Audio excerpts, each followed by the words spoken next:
I didn't know how much emotional pain I was carrying until Kriya Yoga helped me face it and release it.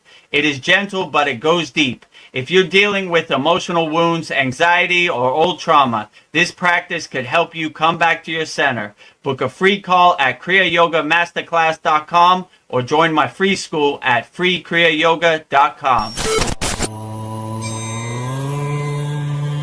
Kriya Babaji Namo.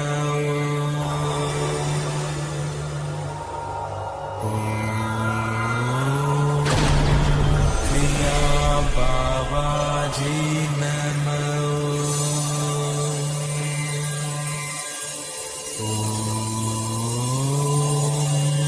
Kriya Babaji Namo.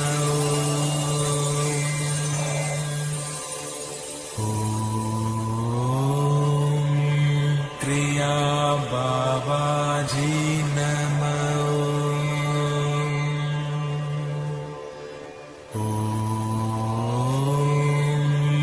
Kriya Babaji Namo.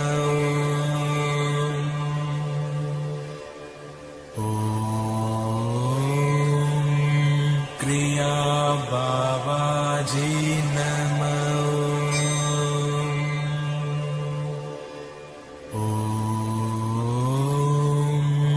Kriya Babaji Namo.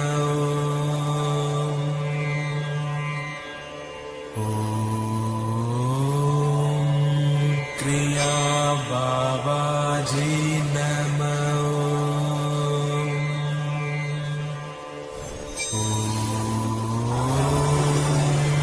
Kriya Babaji Namo.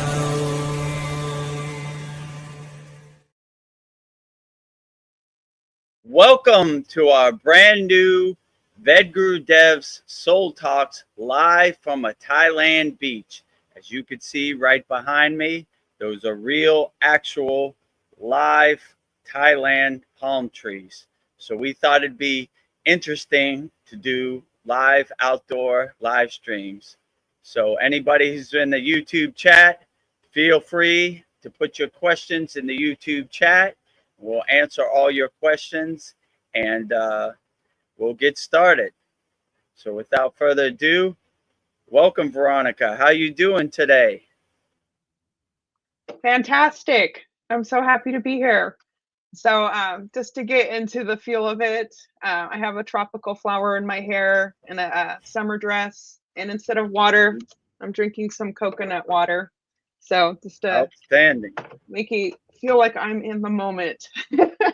So In this is Thailand, there is amazing. no shortage of coconuts. That is for sure. I had to get creative. We don't have fresh coconut, so I just got the closest thing I could come up with. So we have a comment backstage, so I'm going to see what it is, or on YouTube. Nice. We had Joe Kansas. Namaste, Vedagurudev.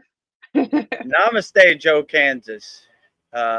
Joe Kansas is a new member of our Kriya Yoga School, so very glad to have you. Thank you for joining our brand new Vedagurudev Soul Talks live from a Thailand beach here at the Kriya Yoga School. So if you have any questions, put them in the comments and we answer all questions live from a Thailand beach. Yeah. And then we have MB, and he says, aloha. Aloha. Well, we're in Thailand. We're not in Hawaii, but same thing. As you can see, you know it's official Thailand. The motorcycles, the traffic, see the cars coming by. So live, not AI, for sure. We have no green screen. This is our first one, so we see how it goes. If you like this format, then we'll keep it going every Sunday. And if you like Paul, the outdoor approach, we'll do our next satsang outside by my yagna. So we'll do all of our live streams outside. So should be good. Yeah, so far I really like it. I like this format. We have Paul. he says, "Namaste, beautiful scenery." So he's a fan too. Namaste, Paul. Glad you enjoy our live from a Thailand beach. Vedagurudev Soul Talks. Yes, we're gonna get to the soul. We're gonna go a little deeper, I think. Oh, another comment from Paul. He says, "Yes, I love it also." Okay, so if Paul approves, then we keep Yeah. it. Paul approved. 2 thumbs up. Yeah. Oh, is this a mudra? I don't know. thumbs, Yeah. thumbs up, you know, thumbs up, all different kind of Yeah. mudras, you know. I don't know. Today I was doing some soul searching, so I was thinking like how I want to live my life, and I was looking. I don't know. I was just sitting at my desk, and then I was looking at this quote on my wall. So I thought I would read it. So if you're a fan of Henry David Thoreau, this is from Walden. So I thought I would read that just to get it started. I went to the woods because I wanted to live deliberately, to front only the essential facts of life and see if I could not learn what it had to teach, and not when I came to die discover that I had not lived. I did not wish to live what was not life. Living is so dear, nor did I wish to practice resignation unless it was quite necessary. I wanted to live deep and suck out all the marrow of life, to live so sturdy and Spartan-like as to put to rout all that was not life, to cut a broad swath and shave close, to drive life into a corner and reduce it to its lowest terms. And this is Henry David Thoreau from Walden. Beautiful. So, yeah, I don't know. This was something that's been on my wall for like 20 years, but I was just thinking maybe I should read that. And it's got a picture of me as a little girl touching flowers. So I was just thinking, Nice. like, I don't know, like I crave solitude, but I still need to have human connection. So I was thinking, like, what are some ways to connect to the world but still be detached and not drawn into it and still have that balance? What do you do? I try to enjoy the world as much as I can and see the beauty in the world. And just one of my favorite sitas and where I was initiated in the practice of Kriya Yoga is in Katagarma, Sri Lanka.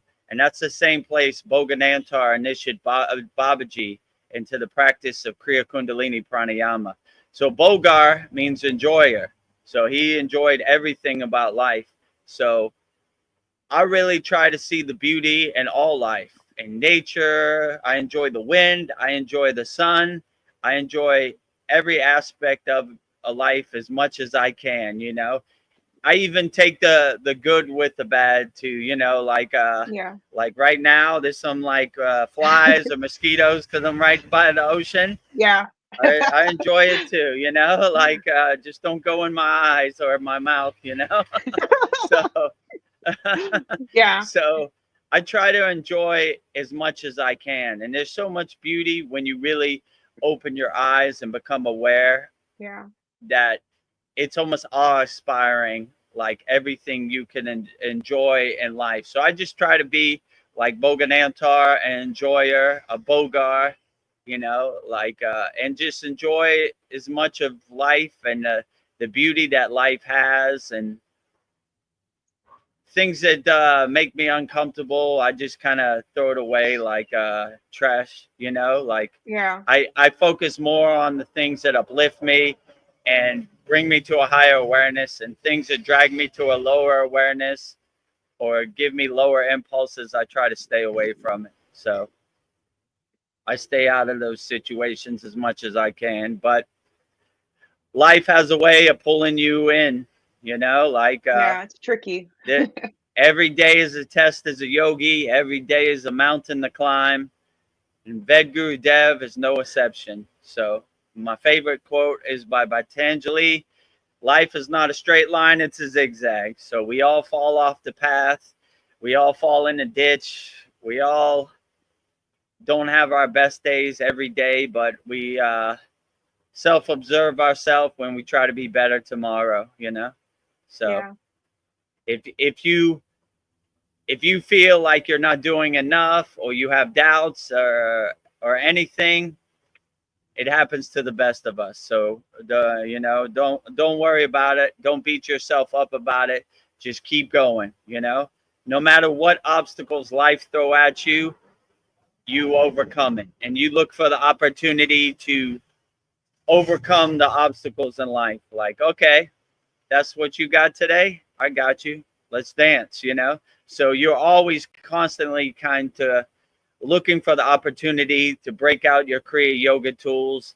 And no matter what happens, I like when they say in yoga, even if it's the end of the world, don't let anything shake your samadhi or your mindset. You always have a good mindset. Like, I don't care what this world throws at me. It's a crazy, delusional Maya minefield war zone, but I'm still going to keep my composure. I'm still going to keep the right meditative mindset and overcome whatever happens in life. Well, we've got some comments. Outstanding. Sandy Hello, says, Sandy. hi, guys. Hello, Sandy.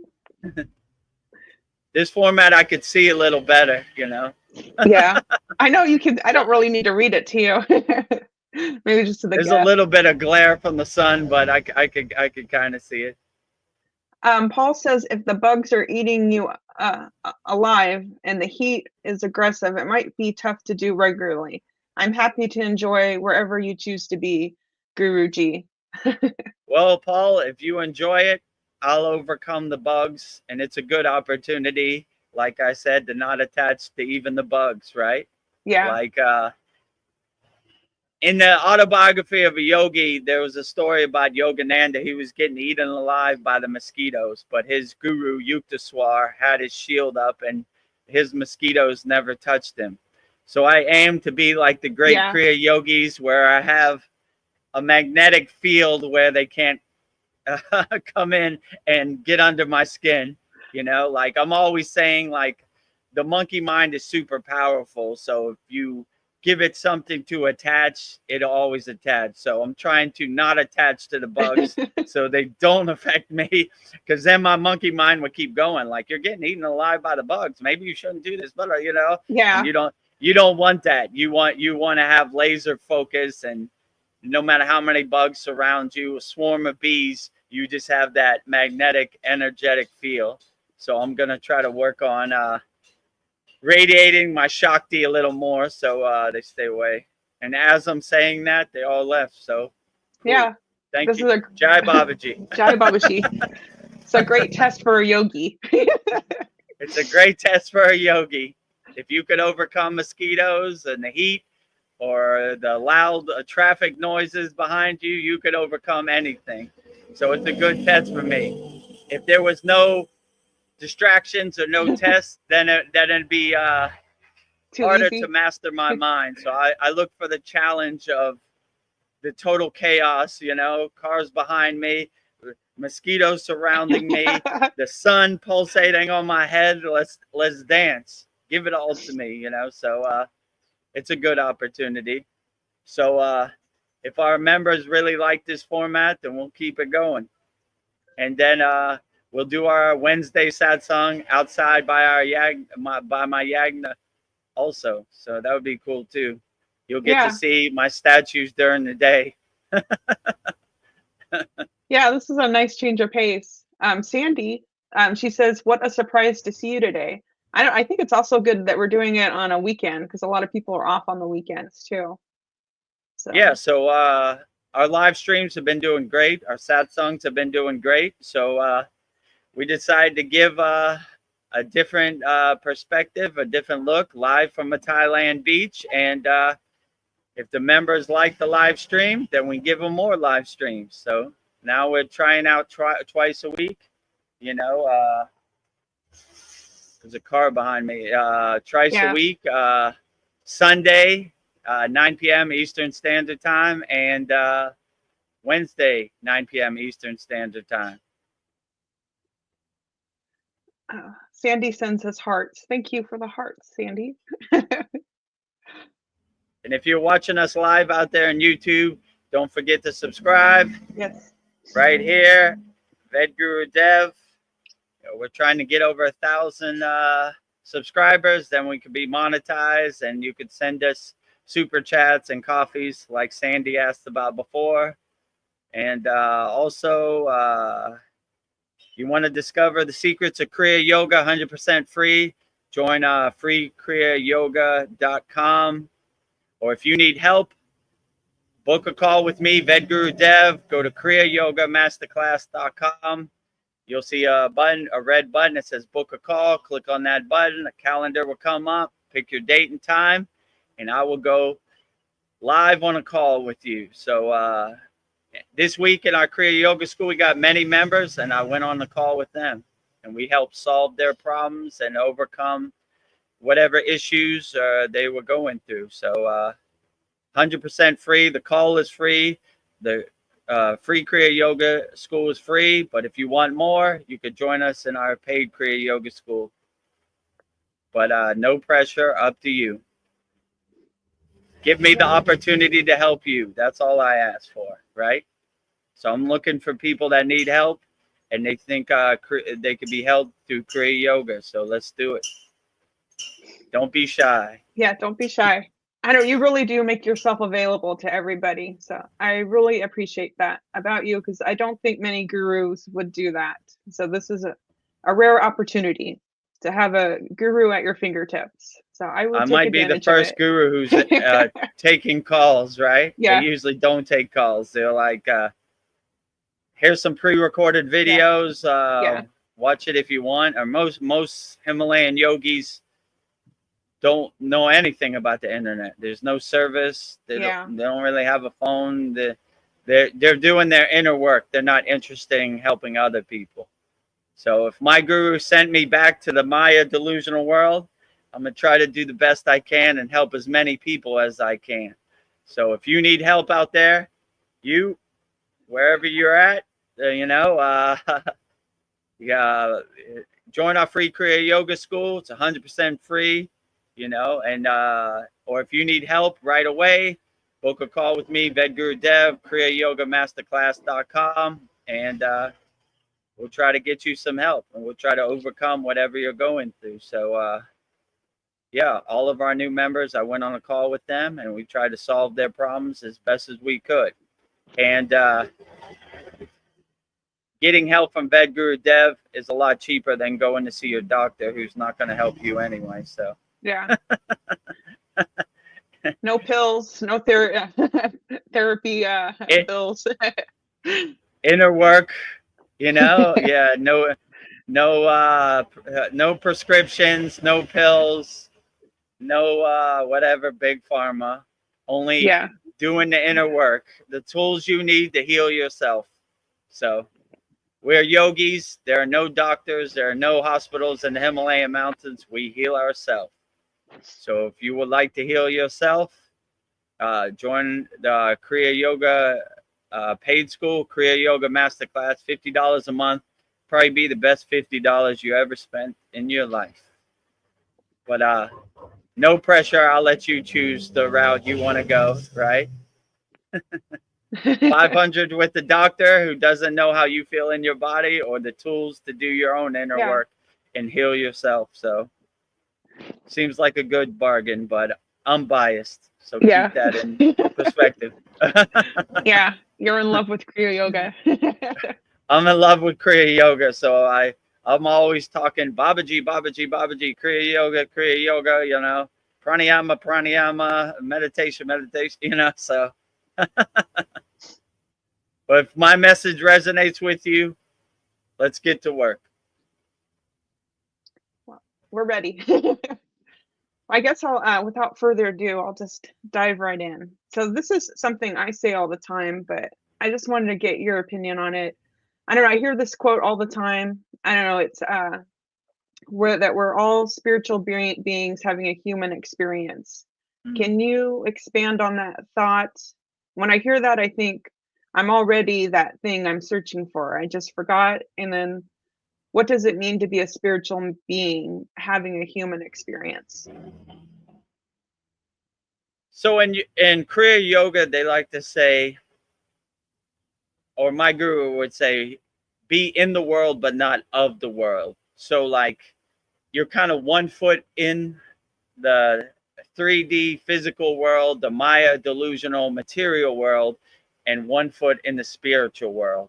So it's basically we are spiritual beings kind of navigating the war zone of the landmine of this 3D physical Maya delusional world. So once we realize we're spiritual beings, then we're pretty much 80% of the way home. Most of these people, my guru used to say there's two type of people in the world, realized people and unrealized people.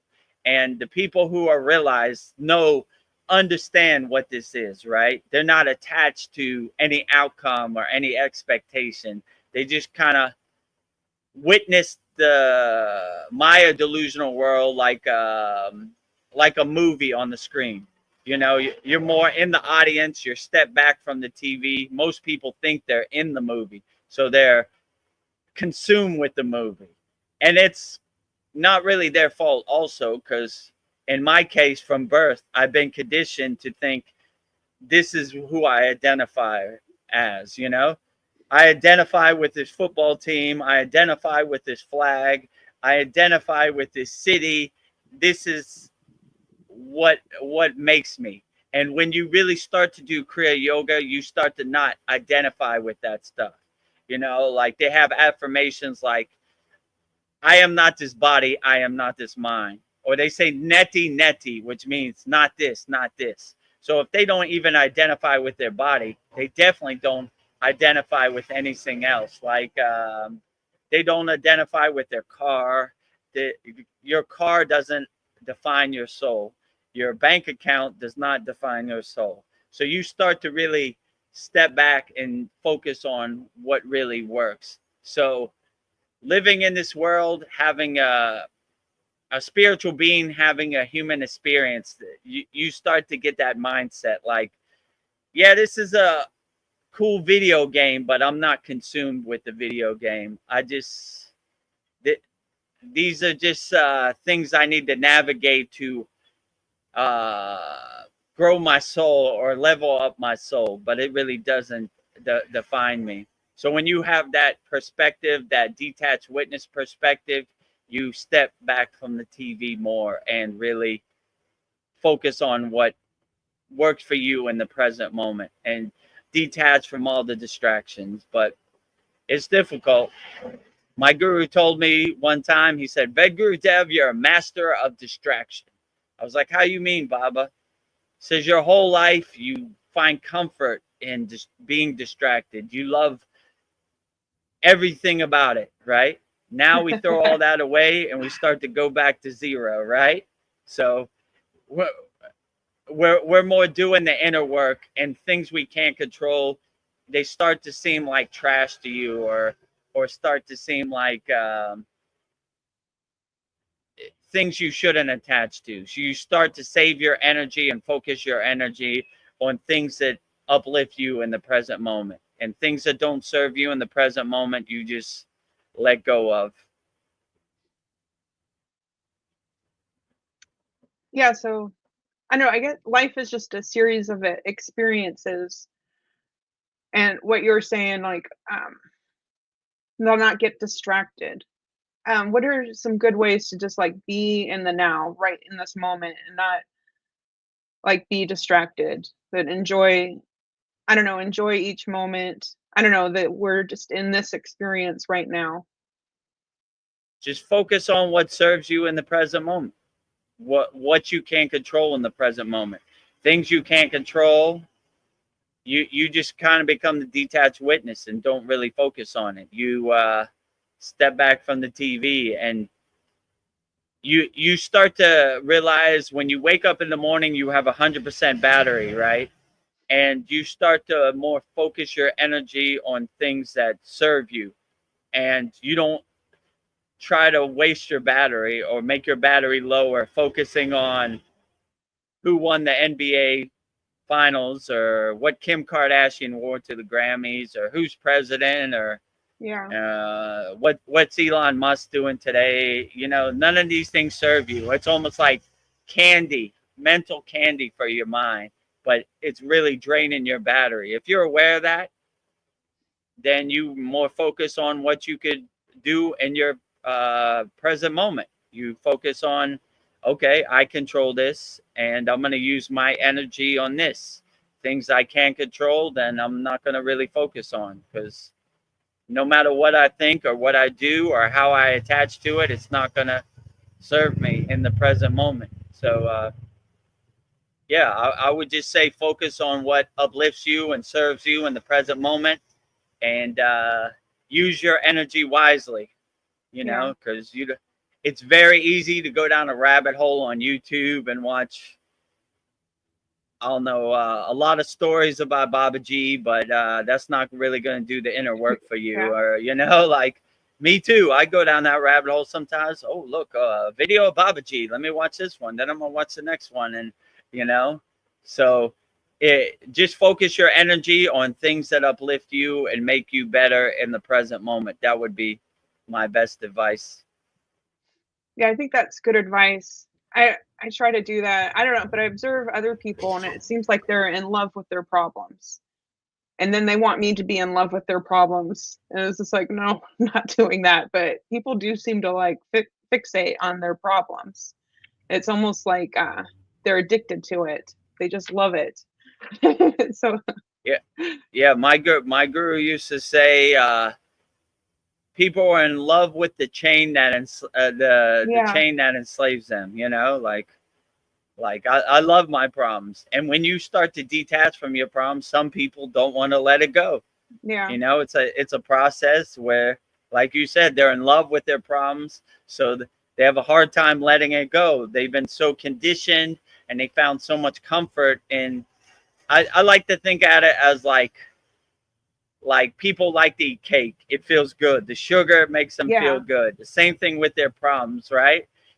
I love these problems. Even though you say you want to get rid of them, you're still holding on to it. Like when you really detach, like this doesn't serve me in the present moment, you stop eating those comfort foods, if you know what I'm saying. yeah, Like, but most people are like, I know this isn't good for me, but I'm defined by my problems, and you're really not once you see it. These are just, like I said before, these are just waves on top of the ocean. yes, But if you realize you're the ocean and you're underwater in the ocean, you're untouched by the waves on the surface. Same thing. If you're a mountain and clouds or thoughts are passing your mountain, but the mountain always stays strong and anchored and grounded, you're unaffected by it. No matter what happens, it just, if you just see it like passing clouds or water under the bridge, then it really can't affect you in the present moment. yeah, So you kind of laugh at it like the joke it is. That's why I like when yogis say, I like Babaji says, death is a joke to me. I am the death of death. Like, I laugh at death. yeah, This other stuff is kindergarten, you know, like, you know, death is a joke to me. I don't care about dying. You know, most of these, the highest blessing in yoga is Mahasamadhi, where they transcend their physical body. They choose the time they go. So they're looking forward to it. Most of these songs are like, take me home, yeah. Babaji, take me home. What So is it they if you say? have that perspective, they can't, you definitely not affected by who's president or Yeah, what's happening in some faraway land. You kind of look at most of the stuff on mainstream media as ghost stories. Like, yeah, sure, oh yeah, but it's a clever tactic to get under your skin. Like if you didn't know a tree fell in the woods, you wouldn't be affected by it. So they're always trying to tell you cool ghost stories about some faraway place that doesn't affect you in the present moment. But if you're attached and anchored in the present moment, then nothing really could happen to you. You know, you're like, yeah, I don't care. How does what happen? Why should I blindly believe you of some story in some faraway place that I can't verify? You know, if you tell me there's an alien outside my house, I walk out my door and I look. like, whoop. It's a Hi, lie. I alien. don't see him. Where's he at? Or yeah, maybe I say, hello, alien. Maybe they told me the truth for once, but usually it's a bunch of ghost stories. Like that, in my perspective, they look at us like sheep. Like, you're so stupid, I'm gonna tell you what to think, right? Let me tell you what you should regurgitate tomorrow at work, Like oh, I saw on mainstream media, blah blah blah blah blah blah blah blah blah blah blah blah blah. Yeah. That happened in front of your house? No. Okay, well then maybe it's some cool ghost story, Only focus on and use your energy what serves you in the present moment. That's what I would say. What is it they say that the world is a stage? I feel like everything in this world is like a distraction. It's just like, Man, you ain't kidding.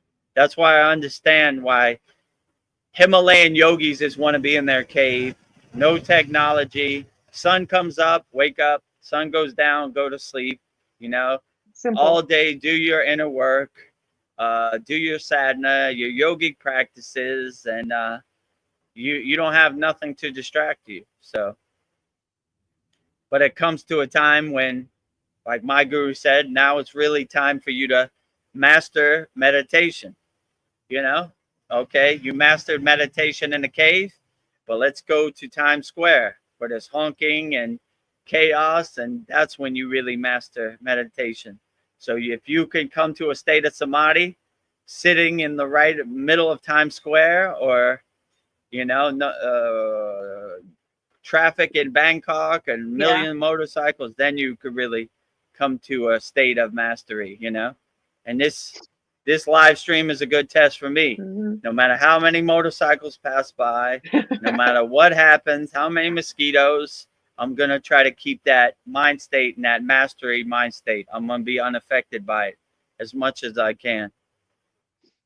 But even Vedagurudev falls off the path sometimes too. Yeah. It happens to the best of us. Like, if I'm not going to say if 200 mosquitoes surround me, I wouldn't be affected. Maybe I need to do more work, right? Like, Yeah, even you have your limits. So I fall off the path, but I dust myself off and say, yeah, okay, keep going, Don't get in your feelings, don't have any doubts. Just say, whatever, peaks and valleys, as my guru used to say. Yeah. Peaks and valleys, Vedagurudev. You go up one mountain, then you go down, It happens to all of us. So don't beat yourself up about it. Just keep putting one foot in front of the other and keep doing the best you can. Well, we have a lot of interaction on YouTube, so I'll go down the comments.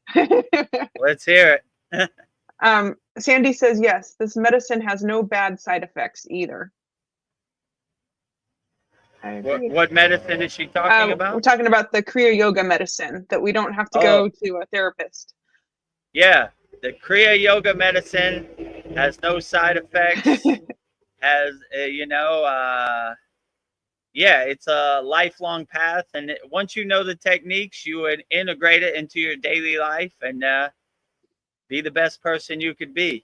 It's not like big pharma has a pill for you every day. Like, this will make you feel better. You don't have to believe me about Kriya Yoga. Test it, observe it, experience it, and know it. So I don't have to tell any of our members that Kriya Yoga works. They know it works because they do it, and it makes them feel good. That's why we just had our last class 66, and majority of our members have been there for 15 months. So if it didn't work, they wouldn't do it. And I agree. We try to get our members results, and we want it to be effective, and we want it to uplift you and help you be better, But don't take my word for it. Experience it for yourself. And Yeah. Go ahead. Oh, I was just to say, and Paul, he says also, yes, your own personal therapist. I've taken advantage of it, and your replies helped, motivated, and inspired me. Thank you. Oh, that's nice. Thank you, Paul. Yeah, you're your own personal therapist, but if you're going through something, you could I'm available for all of our paid members 24 hours a day. So you just book a call with me. I go on a call with you and we'll work it out. I've done it for many of our members. You email me, we'll work it out. So anytime Paul's going through something, we'll try to figure it out, together, Yeah. or I'll try to give you my opinion. And sometimes I get inspired, like I'll see Paul's, and I just start typing. Yeah. I don't give all the glory to Baba G. I'm just delivering his mail. Yeah. I look back at him, some of the emails I sent to Paul, and I was like, I say some pretty good stuff sometimes. And then Yeah, I'm where like, did this come from? I didn't say that. I'm just delivering Baba G's mail, so I take no credit for any of this stuff. I just give all the glory to Baba G. So, but I'm glad that the words I say can help uplift you and get you out of that rut you're in, and maybe give you some out of the box insights, because it's helpful sometimes to see it from outside, right?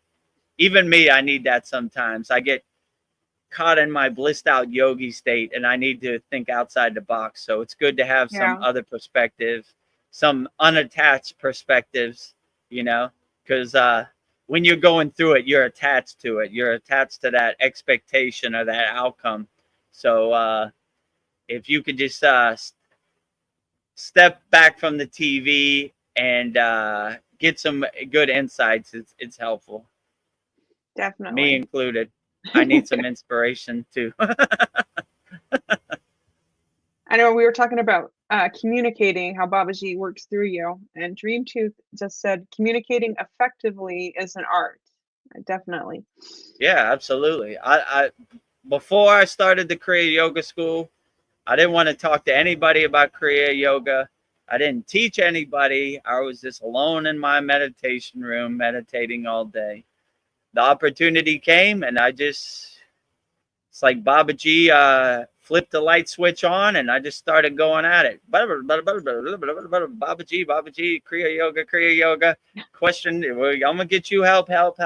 So like, yeah, I don't even know where that's come from. Like, I look at some of our satsangs. Our longest satsang was 6 hours. Yeah, I was like, what did I talk about for 6 hours?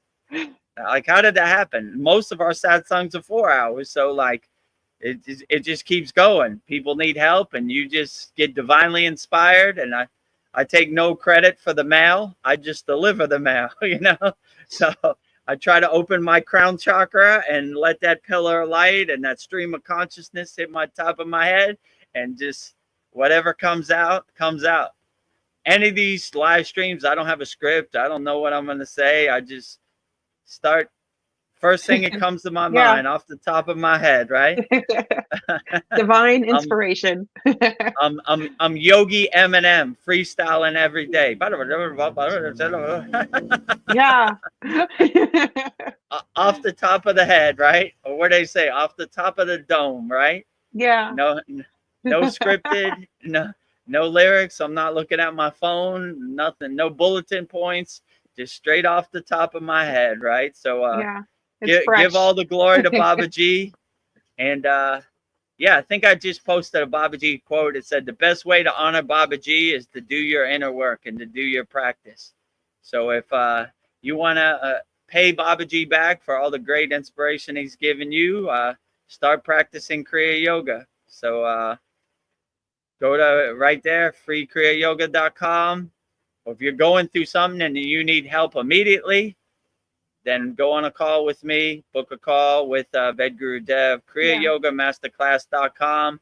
If you feel divinely inspired that you're a Kriya yogi and you really want to start practicing the Kriyas, you're tired of hearing about the Kriyas, hearing stories about the Kriyas, and you want to start really doing the inner work, then join our paid Kriya Yoga School.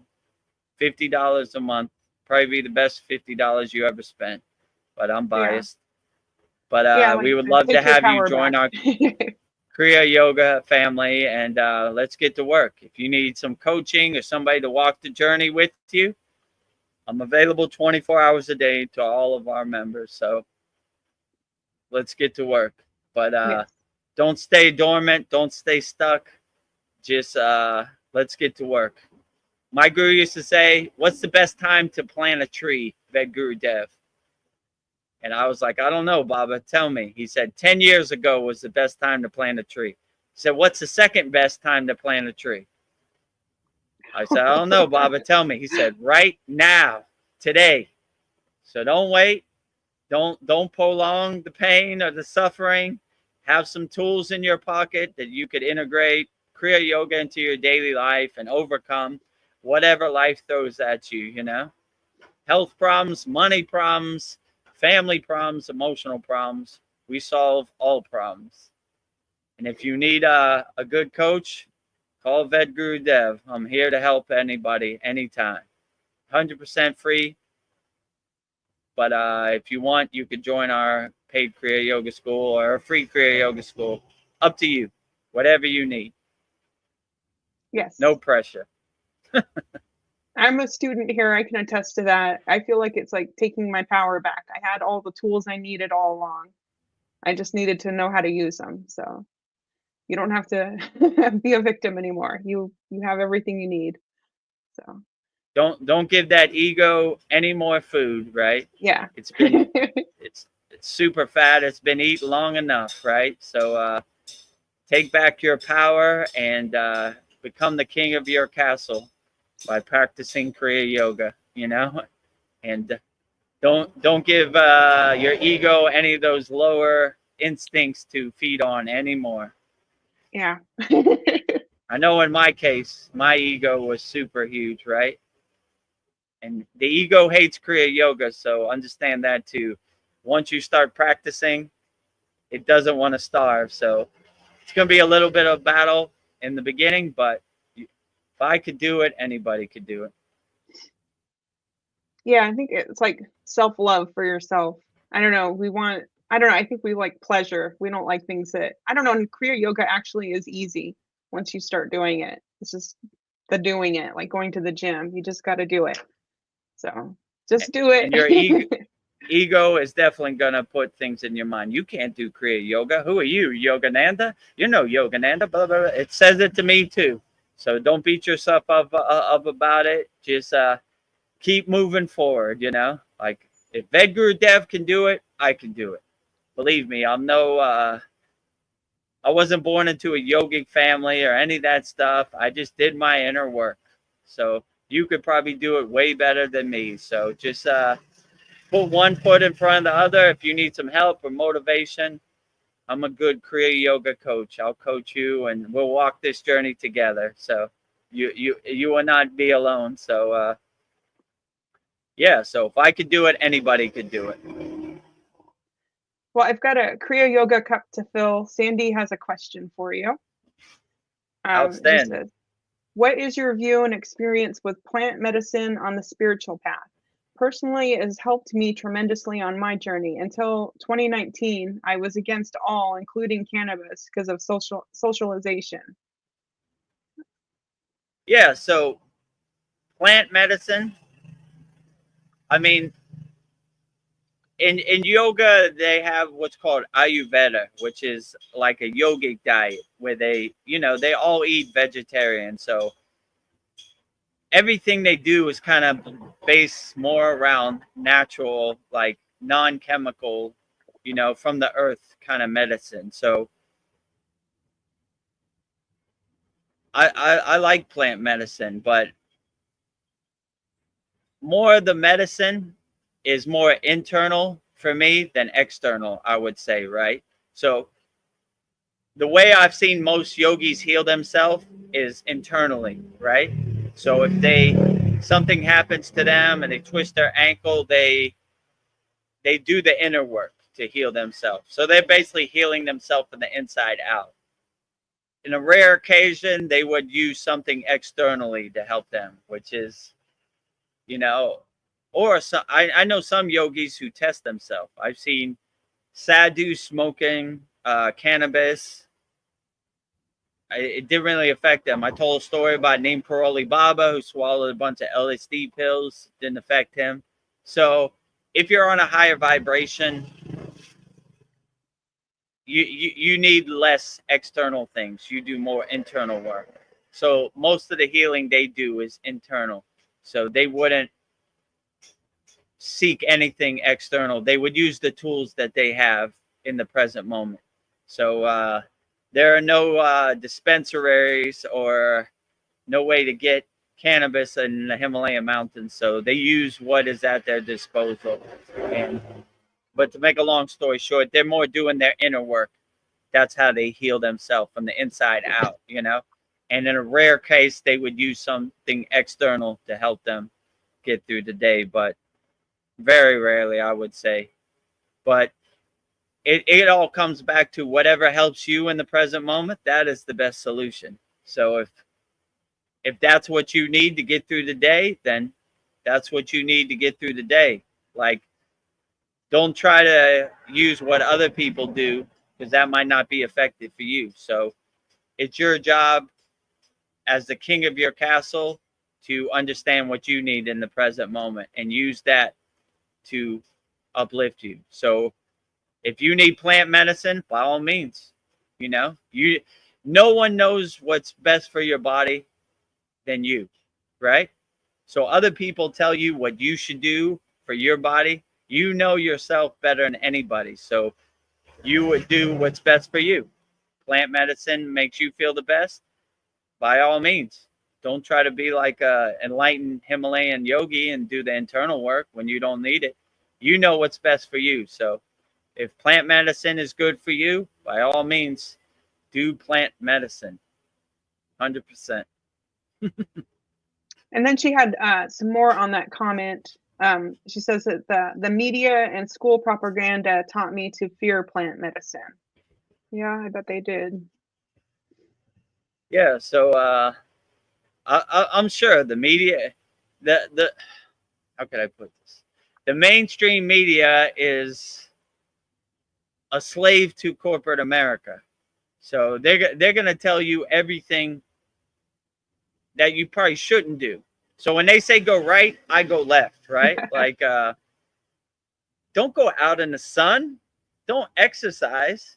You need a one solution, which you need to put some chemicals in your body and you'll be fine. What? That don't make no give sense. Me money.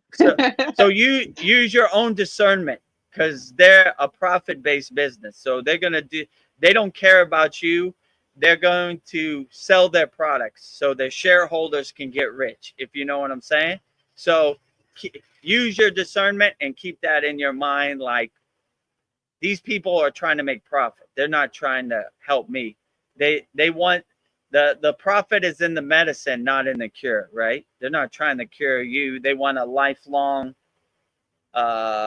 person who buys pills or whatever. So keep that in mind and use your own discernment. Like if they say plant medicine's not good, I would say it's probably pretty good.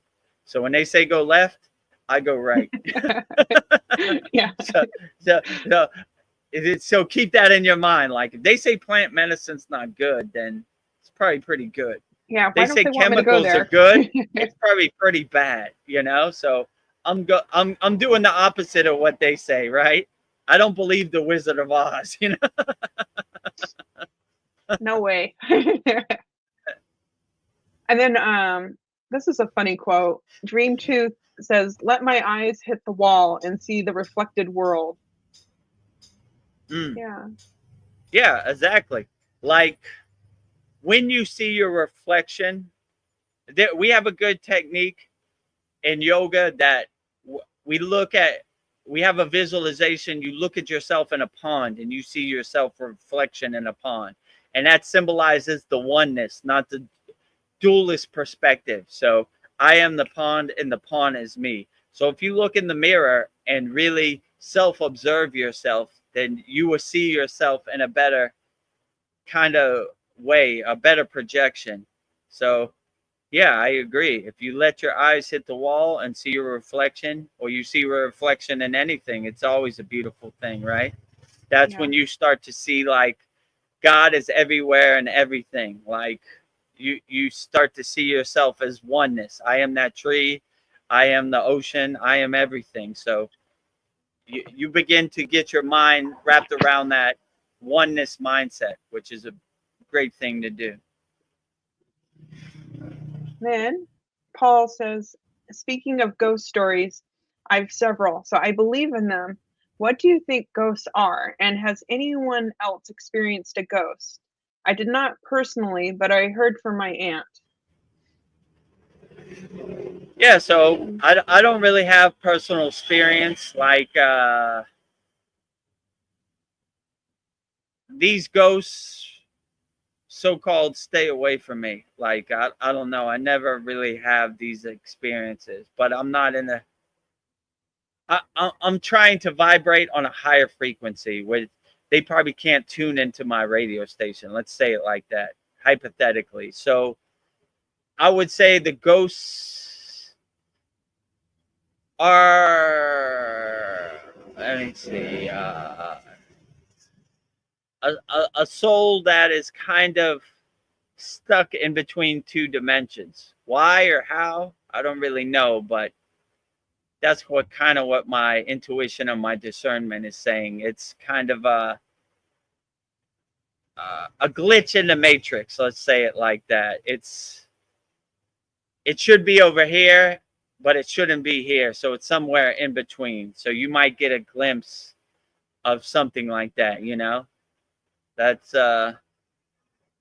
some interdimensional glitch in the matrix. Let's say it like Yeah. that. But I can't say for sure. Like I've never had the experience. I'm just talking out of turn. Yeah, use your intuition. Just some words in the air, you know. I don't know if it resonates with you, then okay. If it doesn't, that's fine too. You know, I don't really know. Like, but I tend to think like from all the sadhana and the spiritual practices I do, and all the mantra japa, that these lower frequencies tend to not come on my radar because I tend to vibrate up here, and maybe people with a lower frequency would have more experience. Like, and I'm not attached to it either. The mystical things I've seen in the Himalayan mountains, I'm just like, whatever, you know?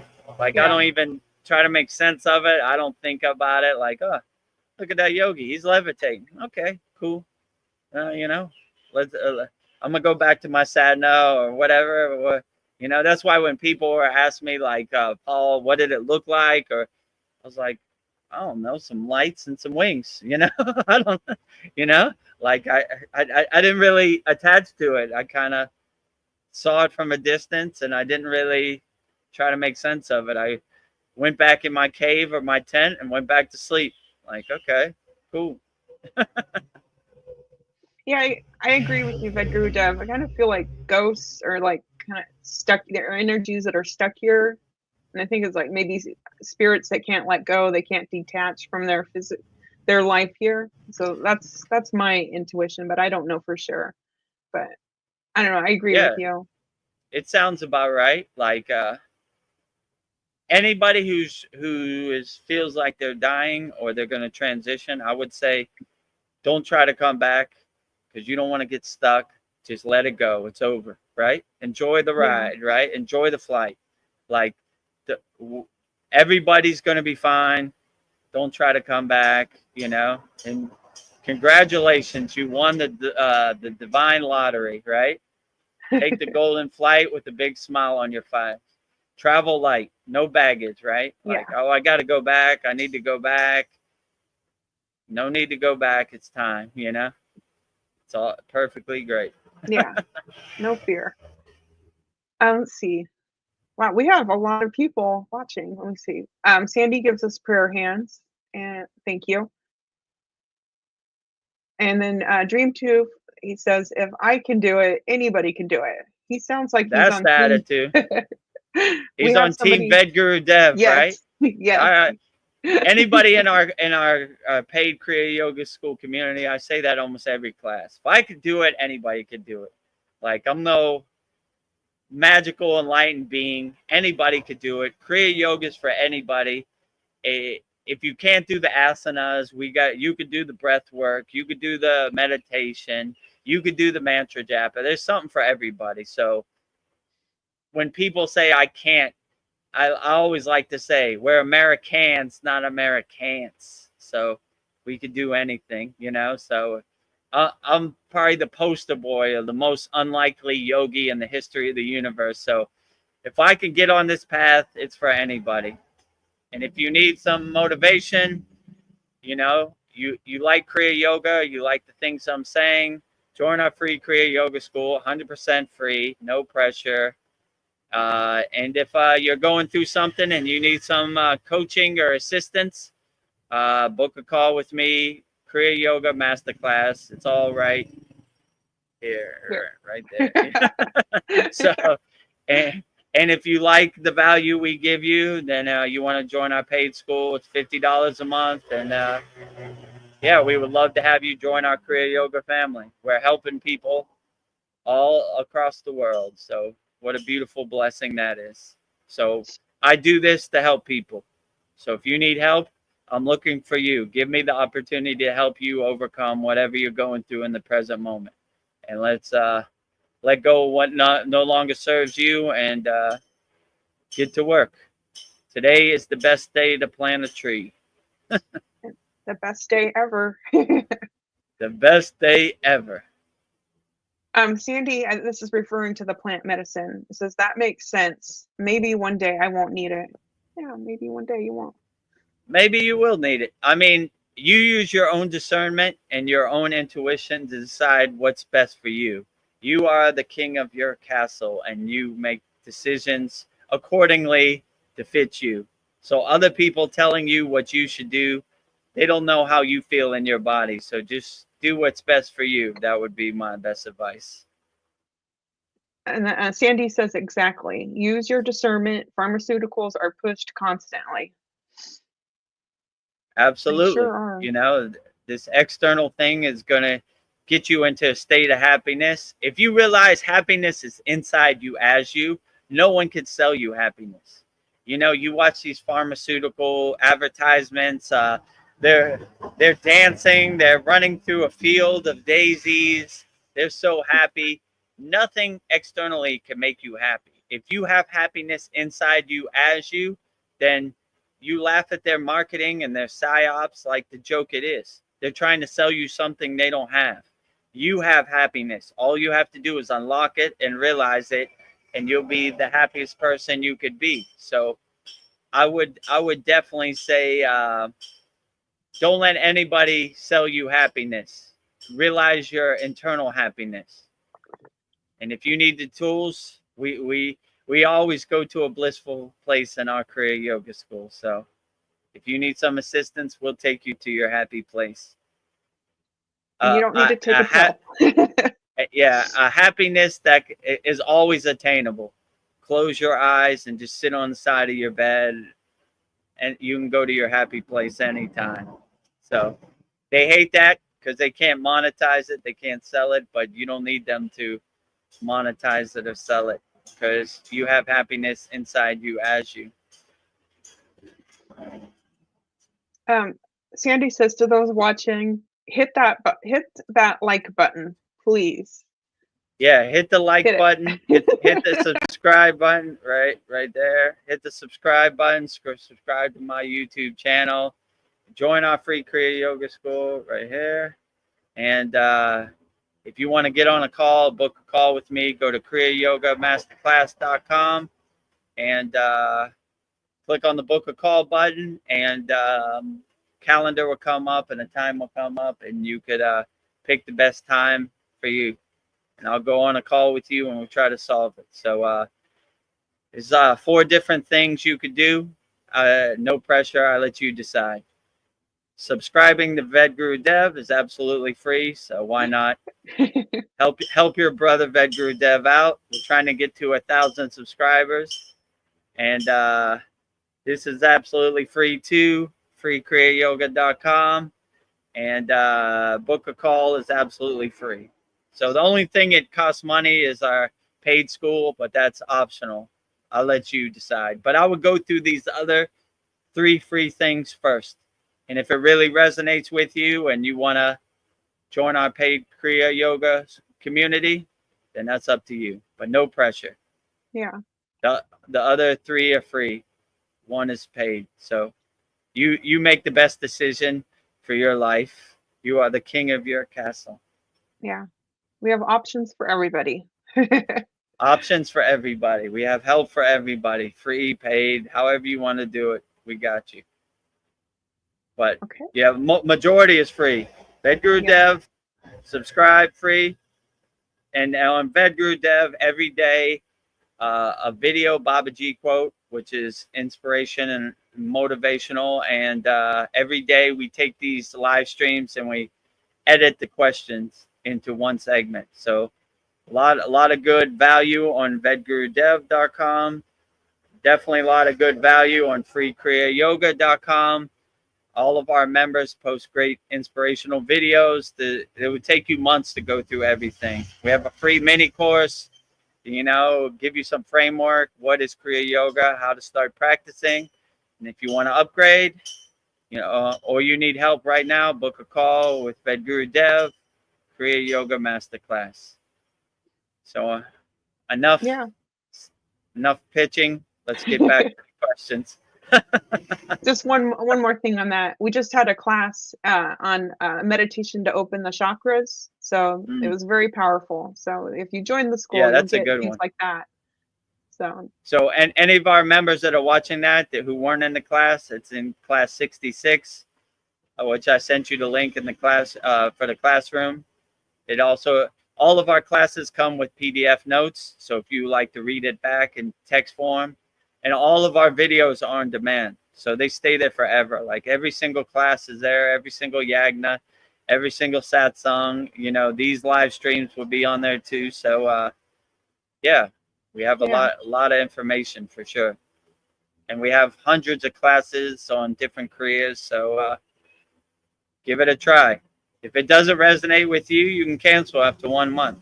But we have very little people canceling, so I know you'll enjoy it and you'll get uplifted, and you'll be a Kriya yogi for the rest of your life, or yogini. Well, we got a comment from Paul, who's always here. Paul says, "I'm my own worst critic. I always feel I could be doing better. Always striving and thinking I'm not doing well enough. How do I overcome this?" Just don't beat yourself up about it. It is what it is, right? You're overthinking it. You're getting in your head too much. Just let it be what it's going to be, with no expectations. Like coulda, shoulda, woulda. I wouldn't let it affect you. I would just be like, I did the best I could, and I have no regrets. So I wouldn't overthink it. I know a lot of people, they get in this mindset, I could have been doing better. I doubt myself. I'm not doing enough. But I wouldn't even go down that rabbit hole, because once you start getting the monkey mind and that type of mindset, then you really start going down that rabbit hole, and it's hard to dial it back. So I would just detach, let go, everything. I'm not doing enough. I could be doing more. Detach, let go. I'm doing the best I can. Detach, let go. Detach, let go. Whatever doubt or whatever questions you have, like, don't overthink it. Just detach it. Let it go. I'm doing the best I can with the tools I got in the present moment. It's no need to overthink it. I got enough. My guru used to say, you have a mountain of trash, of karma that you need to burn. Don't stack more trash on your mountain. It's hard enough to burn the other trauma or other karma you have. Like, just don't add more to it. Like, you realize, have the mindset, I'm doing the best I can with the tools I got in the present moment, and that's it. I have no regrets. I do the best I can. with what I have. So I wouldn't overthink it, Paul. I would just try to just enjoy the moment and be as happy as you can in the moment, right? And however it plays out, that's how it plays out, and no attachment, no expectation to it. Also, Paul asks, also purity of body seems to be very important.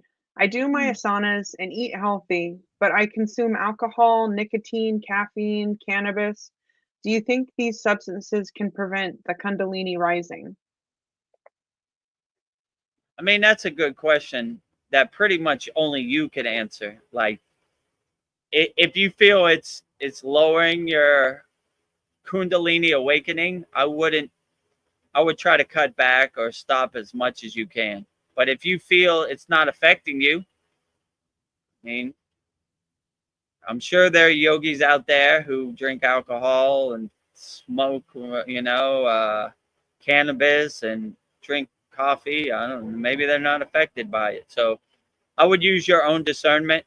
If you feel like it's not the best thing for your body, I would make that decision. But I wouldn't beat yourself up about that either. If you do all asanas and you do all pranayama and you do your sadhana wholeheartedly and you want to have some whiskey every once in a while, why not? Don't beat yourself up about, I would do it in moderation. Let's say it like that. Like I wouldn't be a slave to it. Like you have to have it. If it helps calm you down and you did your inner work and you want to eat a piece of cake, why not?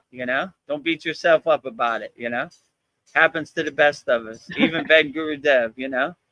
Sometimes I see a tasty cake and I say, I've done enough inner work. Well, it's not going to affect me. I'm going to burn it off anyway. Why not? Yeah. So I would use your own discernment to see, but there are really no. In our Kriya Yoga school, we don't have like strict like laws and regulations and guidelines. You have to do this. I hate when yogis say that you have to do this. How would I know what you have to do? I don't live in your body. Only you could say what works for you. So in our school, I give all the tools that resonate with you and uplift you. Then those are the tools you practice, right? But you use your own discrimination and your own discernment to decide which tools work best for you. But yeah, some of these other so-called yogi schools, they'll somebody said in the sadhana a couple weeks ago that they had to practice Maha Mudra for a year. And I was like, what if you don't like Maha Mudra? Then you have a bad taste in your mouth about Kriya Yoga, right? Like, I practice Kriya Yoga. They gave me one technique for the whole year. I don't like it. So we try to give wholeheartedly everything, and you decide, and you integrate Kriya Yoga in your life, and you craft what's the best technique for your sadhana or your daily practice. So use your own discernment to see what works best for you. So I would say in moderation, don't become a slave to any of these external things. But if you have a glass of alcohol every blue moon, why not? Smoking, I don't know. Why not every blue moon? Caffeine, why not every blue moon? Cannabis, why not every blue moon? If you do it every day, all day, and just eat Cheetos and smoke marijuana, maybe not, But if every blue moon it relaxes you and gets you into a nice, calm, relaxed state, why not, So I know this goes against the yogic strict principles, but we're open-minded yogis. We're not closed-minded yogis. Yeah, just everything in moderation. Treat yourself. One of our members said, Sadhguru said, Nadi Sudhi, Nadi Sudhi, alternate nostril breathing. If you want to know, it's in the free Kriya Yoga School, 100% free, right? Alternate nostril breathing. He said, Sadhguru said, that if you end on the right nostril, you'll go crazy. I said, what? That's the craziest thing I ever heard. Here, I'm going to prove it to you right now. Not crazy. So there's a lot of misinformation out there, you know, like don't get attached to it. A lot of yogis say a lot of things. Just do what works for you, right? You know, even the best yogis like Sadhguru, they're a little off. They're not 100% all the time. Let's say it like that. So use your own discernment and your own discrimination to decide what really works for you. I would definitely say. Yeah. But yeah, there's some cool ghost stories out there. Let's say. I know what's crazy about that is it just puts you in a fear state, and then you're fearful of doing that.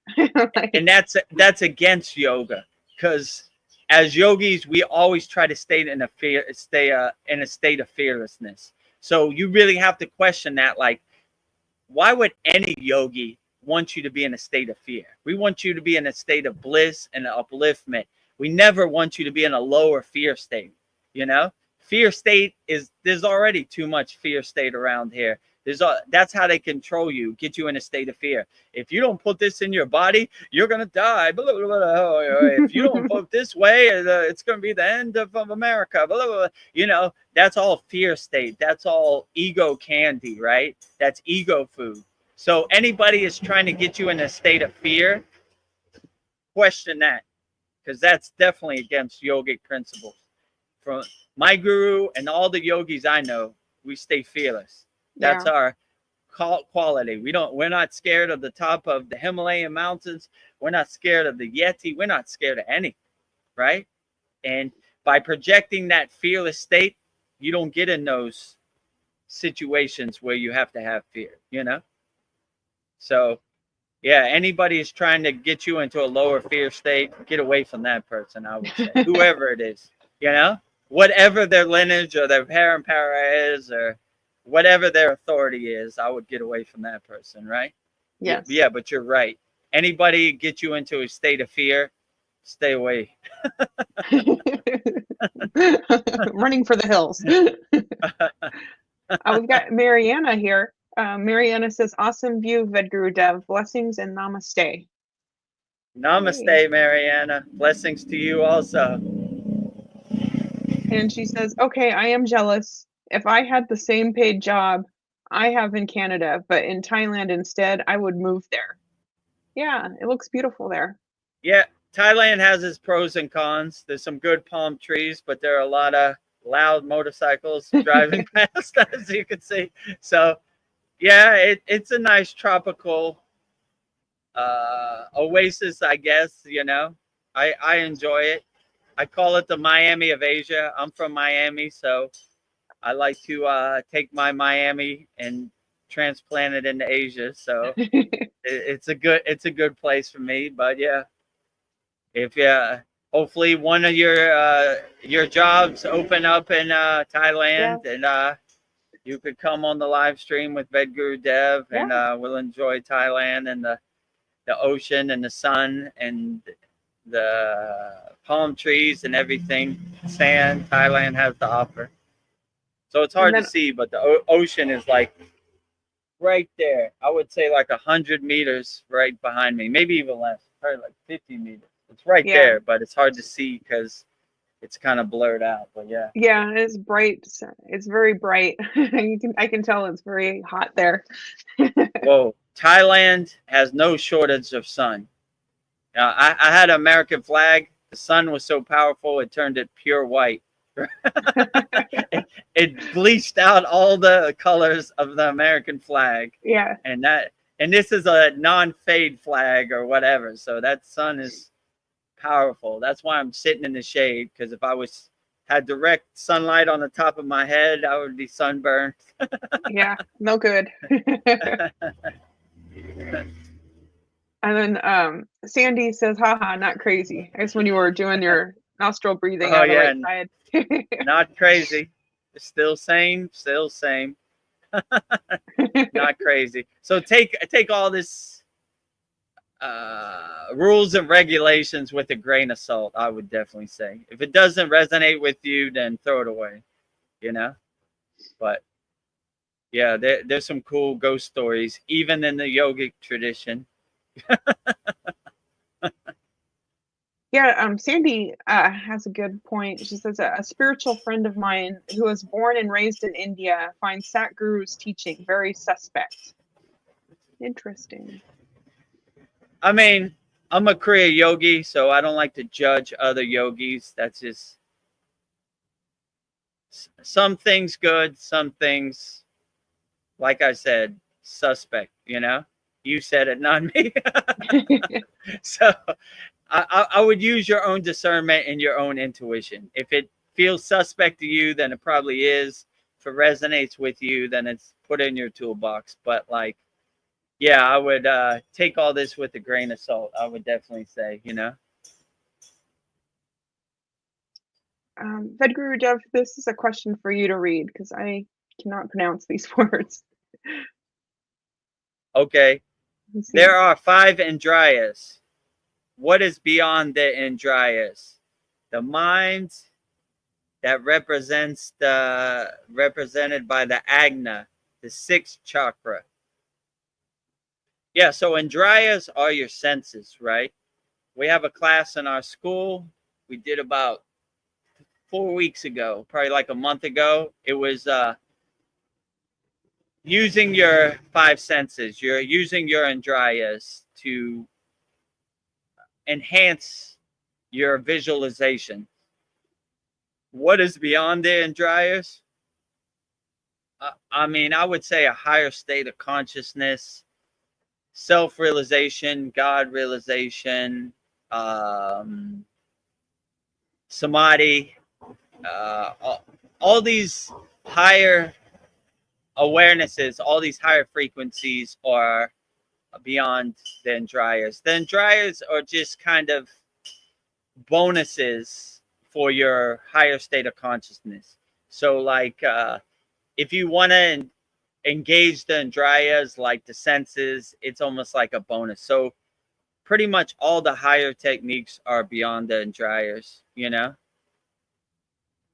And some people like to still the Indriyas, right? Which you know, like celibacy, but celibacy doesn't mean in like a sexual way. It means celibacy in a 5 senses kind of way. So like stilling your senses. So it depends. A lot of people like to still their Indriyas, their senses, when they're going into a higher state of samadhi or a higher consciousness or a higher meditative state, and which is represented by the mind, by the Agna chakra. What is the mind represented by the Agna, the 6th chakra? Yeah, but even the 6th chakra, the Agna, which is your third eye, which is your eyebrow chakra, however you want to call it, it's beyond this too, because you kind of go into a higher state inside your eyebrow chakra. So once you reach these higher chakras, which like the heart chakra is the bridge between the lower chakras, the physical chakras, and the higher chakras. Once you get to the eyebrow chakra, you start to reach a state of pure consciousness, pure being, and these would all be beyond any senses, because you would almost be in a state of emptiness and a state of not engaging any Indriya or any sense. So I would say the mind is pretty much the Agna chakra, which is parallel to the pineal gland or the mind. Let's say you would definitely go beyond that when you pass. You know, when you get beyond the Agna chakra, you would reach a state of pure consciousness, pure being, and yeah, the Indriyas, the senses wouldn't be necessary. But I would use your own discernment.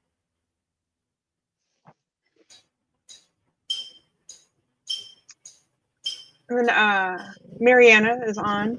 She says live stream with Vedagurudev is definitely a dream come true. Also, even better if all of us together, going on a trip to Angkor in Cambodia or the Himalayas. That would be a trip of a lifetime for all of us. That is my Well, dream. Mariana, you could live through me inconspicuously. Join our live stream every Sunday at 9 p.m. Eastern Standard Time. And yeah, Angkor Wat in Cambodia, which is pretty much 4-hour drive from where I'm at now. So I live on the eastern seaboard of Thailand, and Cambodia is to the east that way. So it'd take about a 4-hour drive to get to Cambodia from where I'm at right now. Yeah, Angkor Wat is great, you know. And yeah, the Himalayan mountains would be a dream. Oh yeah, hopefully we could organize that and put that together. It's a dream for me too. I would love to go back home, you know. I've had about enough of this Maya delusional world, you know. Hopefully my time in jail is coming to an end soon, but you know, I got a lot more people to have. I got a lot more people to help, you know. I hope to revive my Agori paths one day, you know, a dream of becoming a renunciate, a sannyasi, and an Agori, and growing my hair long and spearing vibhuti, holy ash, all over my body, and doing my inner work as much as I can. But there's too many people to help on the physical 3D world, so let me help you. Join our free Kriya Yoga School. Subscribe, Vedagurudev right here. You know, 100% free. And yeah, if you need help, let me help you. I'm trying to get a Santa Claus list before I transcend this physical body. Okay. So if I reach the astral plane, Babaji says, how many people did you help? Vedagurudev, I said, this many. Yeah, right. My Santa Claus list, there I would be undeniable to join the campfire. So help me achieve that goal, you know. So if you need help, book a call with me, kriyayogamasterclass.com. Yeah. Let me help you. I need that Christmas list of people who have been helped a lot longer. So let's get to work. You'll get there. I don't know, when you get to your Agori path, it'll be well deserved. So all in due time. I will have no distractions, no regrets. I was thinking about what Paul was saying. It just seemed like it's really important to take care of our temples.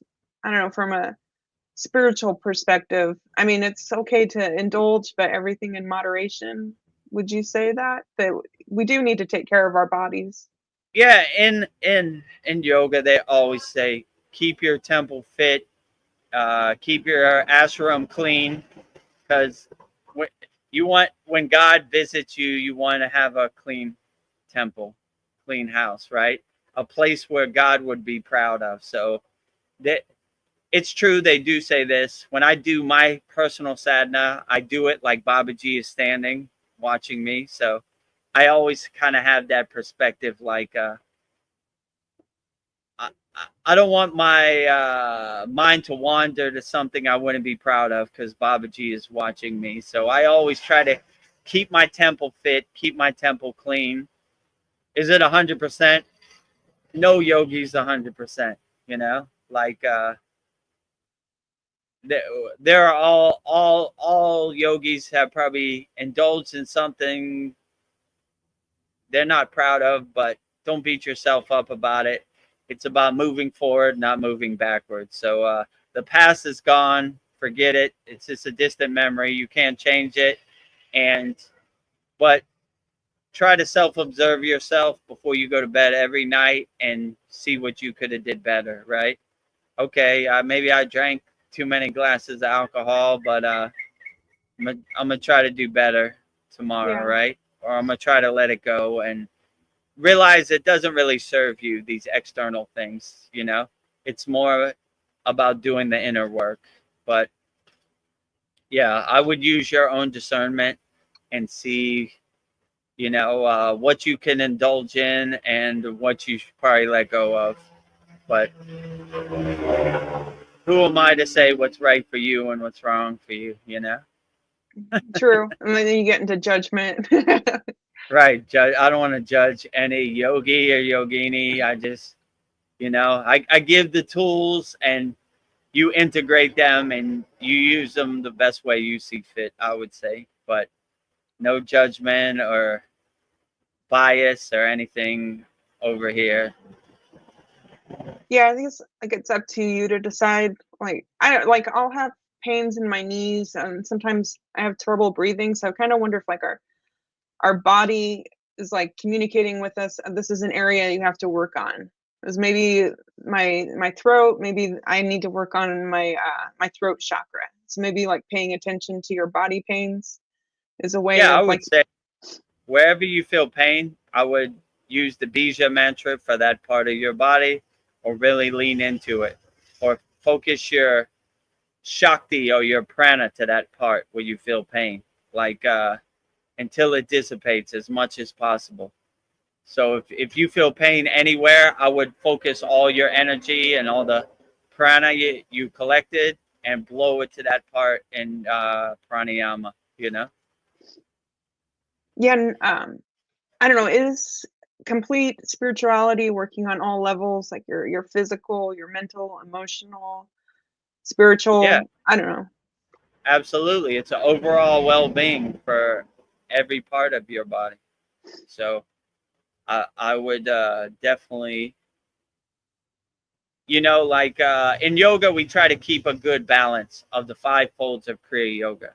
Try to keep a good balance. Asana for the physical body, pranayama for your respiratory system, for your breath work, uh, dhyana, meditation, mastering your mind through meditation, mantra japa, keeping your focus, laser focus without distraction on each mantra you say, and bhakti, singing songs, bhajans, kirtans to uplift yourself, and devotion to God, Yeah. singing the praise and glory of God, or whatever deity you resonate with. And then Sandy, what we were just talking about, she says, for me, food and especially sugar are hurdles as far as not so great habits to kick. I hear you. Yeah, I agree. Me too. Those M&Ms and 7-Eleven be calling me.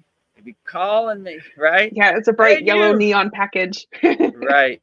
The color, whatever Skittles, the rainbows, or the tasty cakes. They have such a good presentation and they just be shining in the aisle, and you're like, can't do it.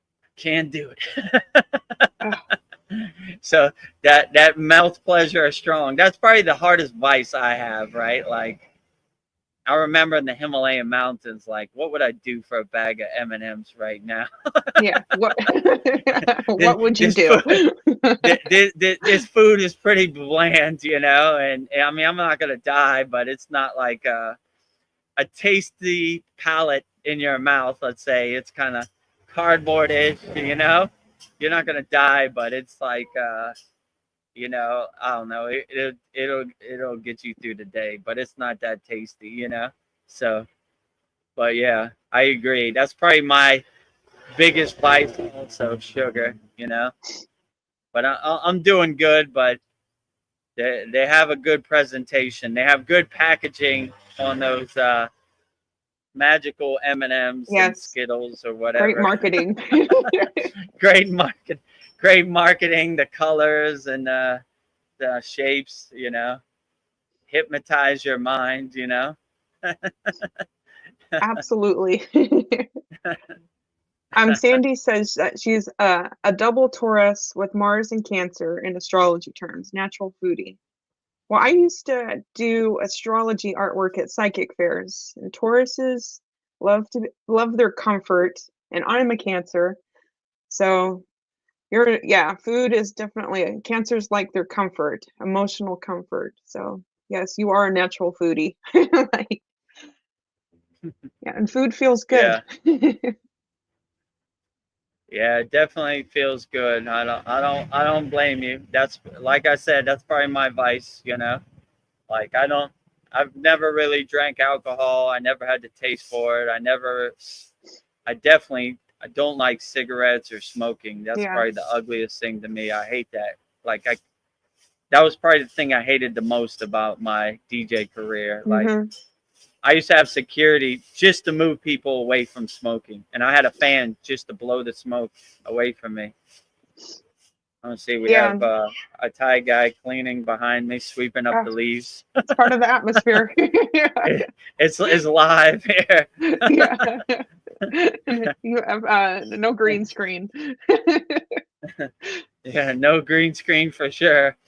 I guess he works for the government and they sweep up the leaves and stuff. But they they definitely don't stop on my behalf. Yes. Yeah. So I would definitely say yeah, like I said, oh yeah, what were you saying? I lost my train of thought. Oh, we were talking Not about how blaming as yeah, no. continue that stream of consciousness Oh, she about was saying that astrology. she's not blaming the astrology, but it happens to show up there. Yeah, Yeah, you but would we can know more overcome about it. that than me. Yeah, I don't know. I It- feel like our astrology, our charts are kind of like a script that kind of show us where we're at. But I feel like we can change it. We can overcome it. But it just shows yeah, us some things we have to look at. I don't think it defines you. It's not one size fits all. Even though you were born in a certain month and you have a certain zodiac sign, it really doesn't.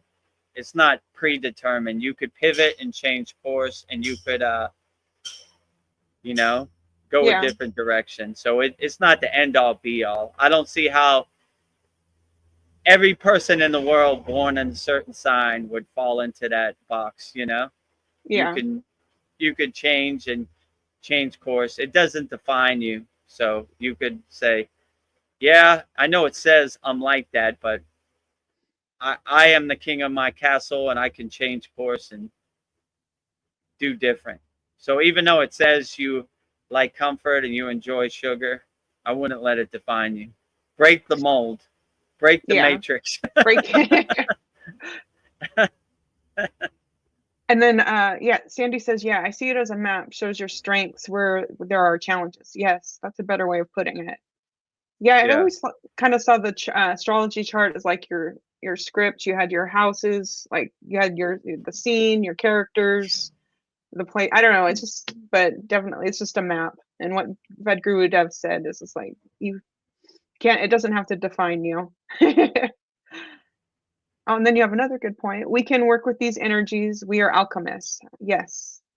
yeah, exactly. You are an alchemist. You take the energies and you create the alchemy that works best for you. That's what they always said about the Siddhas, the highly enlightened, perfected yogis. They were supreme alchemists. They knew how to direct the energy in their body, direct the prana in their body, direct the shakti in their body through these different kriya yoga techniques. So, not this week, but in next week, we're going to have a good alchemy class of how to direct the alchemy in our body, So, Nice. yeah, yeah. If you would like to become a yogic alchemist, join our paid Kriya I yoga do. school. Oh, I'm already So, signed up. yeah, you're already signed up. You're first in line, Veronica. Every day, you have a front row seat to Yeah. all of our techniques. So, yeah, I would definitely say yeah. But yeah, if you can direct the alchemy and control the alchemy in your body, which is a lot of what we do in Kriya Yoga, then you direct it how you want, and you're not defined by other people think how you are the alchemist of your body, and you become the supreme alchemist, and you direct your energy how you see fit. I would definitely say. I see you. I don't know. A couple songs about ago, you were talking about making every day a meditation. I don't know. Mm, Today I took the trash out, and I was just like, I don't know. I was like in a meditative state. I was, I don't know, noticing the blue sky and the cool mm, air, and then it's just like yeah. walking. I took my hands and brushed the leaves of the branches next to me. But I don't know, making every day a meditation, it just naturally makes you in the moment. It slows everything down. So you like really pay attention to things. So I thought that that was, I don't know, that's something, a beautiful thought, just to make every moment a meditation. And it kind of makes you naturally the observer of your life. Yeah, So I agree with you. Like when you really become aware, like you reach a heightened state of awareness, everything just becomes so vivid and profound. Like even the most simplest task, taking out the trash. Me too. When I take out my trash, the wind hits me, and I was like, "Oh, yeah, the wind is so glorious today! Wow! Woo. Oh, look at that sun! yeah, Whoa, it's powerful today!" so beautiful. Like yeah, like everything. Like even just sitting here, you're like, "Oh, look at these trees over here! Look at these palm trees, and the ocean and the prana and." The prana, they always say in yoga, the prana is the strongest by bodies of water, like lakes, or, I mean, the biggest body of water, the Pacific Ocean. So, like, yeah, it's you begin to become more aware of your surroundings, and things that used to be like tasks or chores become blissful experiences. Taking out the trash. Oh, I enjoy taking out the Yeah, trash. I'm gonna get to see the sun, and I'm gonna feel the air, and I'm gonna look at the birds and look at the trees, and so yeah, everything starts to become more vivid and more profound the more you yeah, raise your awareness, and everything starts to become a meditative thing. Things you used to hate become enjoyable experiences. Washing the dishes. I'm gonna yeah, sing my mantras while I wash the yeah. dishes, and I Everything's an like this. opportunity. You become mindful in everything you do in everyday life. So yeah, it becomes very profound. So would you say like is the point of life to like experience as much as possible and learn from our experiences and be as loving as possible? I mean, like, what is that? Is that my purpose for being alive? To just experience? I mean, it's hard to say what other people's purpose in life is because it's highly individualized and personalized. So you define what your purpose is. But I would say you can never go wrong loving people unconditionally, helping people unconditionally, being compassionate, kind to people unconditionally, being self-aware, self-realized, God realized. You everything you do in your life, like we were saying, you align yourself with God, and yeah, God realization, uh, higher consciousness, realizing happiness is inside you as you like. These are all good breadcrumbs on the path, and what would be your ultimate purpose could only be defined by you, because you know exactly what resonates with you and uplifts you the most. So in the yogic tradition they would say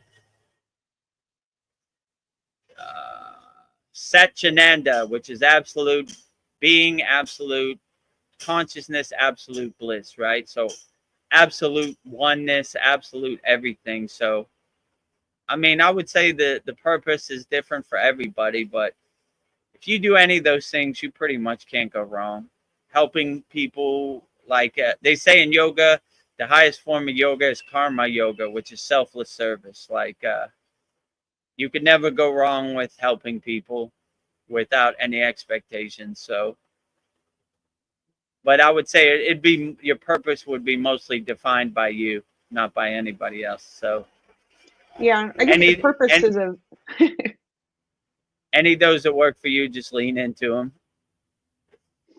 yeah, I guess purpose is a kind of a broad term, but I was thinking like I don't know, while I'm here, I think just enjoy the experience overall, good or bad. Yeah, become an enjoyer, become a bogar, a boganantar, right? And yeah. enjoy as much as you can. And I don't know, I hope this question doesn't come off wrong, but why should I be thankful for being here and being alive in this human experience?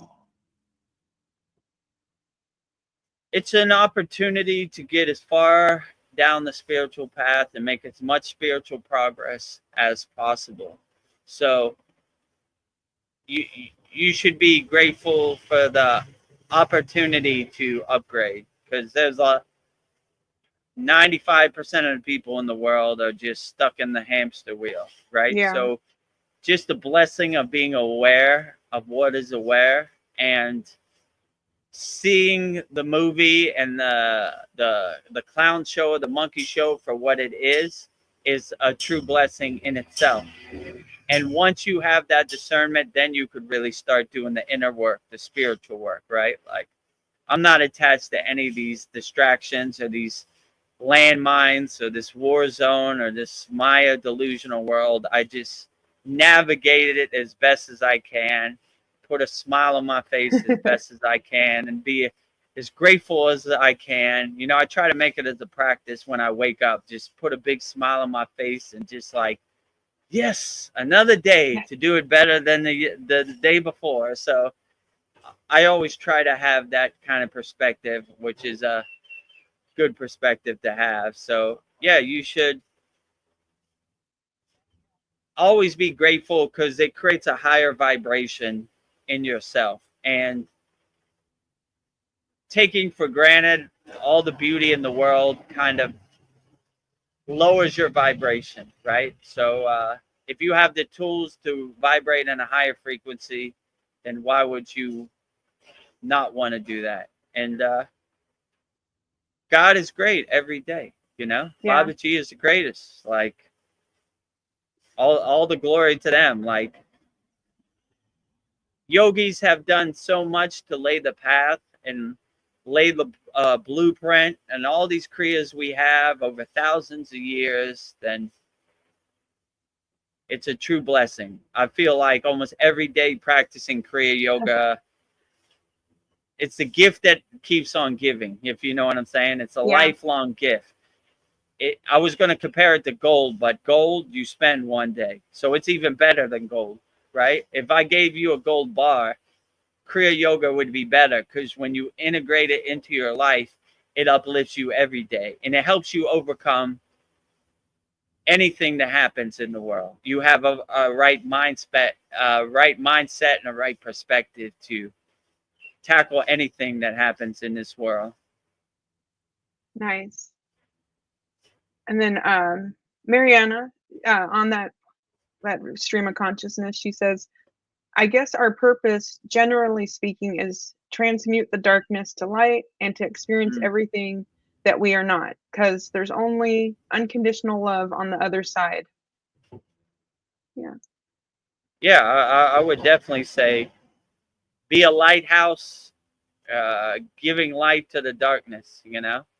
And there's already too much darkness, so give as much light to the darkness as you can, and have the best perspective and the best mindset, and wake up happy every day, you know? Wake up happy. Happiness is inside you, happiness is internal, not external. So yeah, try to be as happy as you can every day, and unlock your inner happiness, and realize your inner happiness. Yeah. Here's somebody we haven't seen for a while. Lone Wolf. He says, "Hey guys, caught your live stream as couldn't sleep. 3:43 a.m. in UK." Okay, great. Thank you for joining us. Lone Wolf, if you have any questions, put them in the YouTube chat. We answer all questions. And if you can't sleep in the UK, thank you for staying up with us. Yeah. We'll answer your question. Yeah, I think this is a good move doing this on Sunday. So it seems like a lot of people are up around Sundays. So yeah, Yeah. who knew? Paul wants to know, is the beach walking distance from your house? Yeah, it's about the same distance. I mean, my Wi-Fi didn't reach from my house, so I had to. My friend has a restaurant which is on the beach where I'm at right now. So the beach is literally like 50 meters from here. Like, let's see. Oh, close. Can you see it? Yeah, see right, yeah, right here. Can you see it or not? It's like white. It's just really bright. But I can Yeah, tell that so there's water back there, but it's just right beaming here, white. right? Yeah. So actually this road is right on the beach. So it's like I could throw a rock to the beach right now with ease, you know. It's right where that palm tree is where the ocean is. So Oh, yeah, holy cow. yeah, so it's right there. So yeah, so my house is walking distance to the ocean, but to do this live stream, I had to find a stable internet connection, which is at my friend's restaurant, which is on the beach also, but it's 5-10 minutes away from my house. Well, I'm glad you have a friend to help you out with the Wi-Fi. Yeah, that was the logistical thing about doing this. Like, no electricity, no Wi-Fi, shade, right? And so this checks all three of those boxes, right? Steady Wi-Fi connection, electricity, and there's a tree right over my head to shade my head from being super burned Yeah. from the brutal Thailand sun. So this seemed like the best place to do it. Lone Wolf says it's Monday here. Yeah, I guess it's Monday for you, Vedagurudev, and Sunday Yeah, for it's me. Monday for me right now. What time is it? It's 9:47 a.m. for me, Monday, June 9th in Thailand. So in America, on the East Coast, I'm 11 hours ahead. And Lone Wolf says he work later for me, I'm afraid. I'm sorry you have to work. Yeah. Sandy says, I am loving the Sunday night stream. Thank you. We're going to do it again next week. Yeah. Do you think I should put more light on my face, or this is good? Yeah, I think you should put more light on your face because you've just been dark all stream, but it kind of gives you a mysterious look too. Maybe I'll try to figure out a way to get a light, next week. Yeah. This is the first one, so you're kind of feeling out the logistics, right? Like, yeah.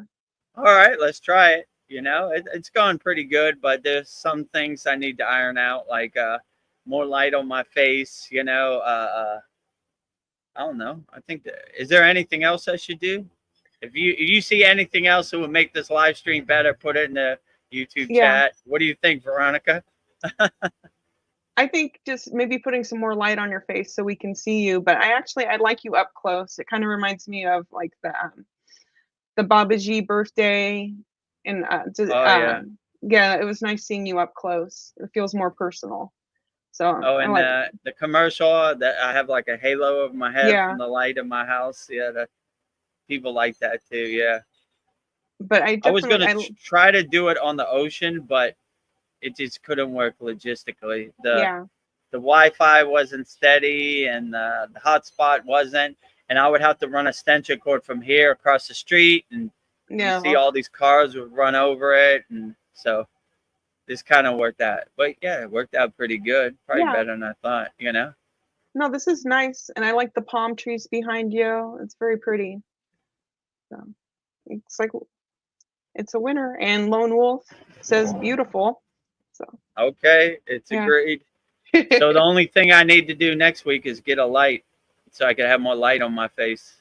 Yeah, but I Okay, think got it's it. a home run. I think it's a home run as far as I'm concerned. I wonder Paul why says you no. can't see the ocean. It's like all I that think it. white, like right here, that's the ocean, and Yeah. it looks white, but it's pretty green.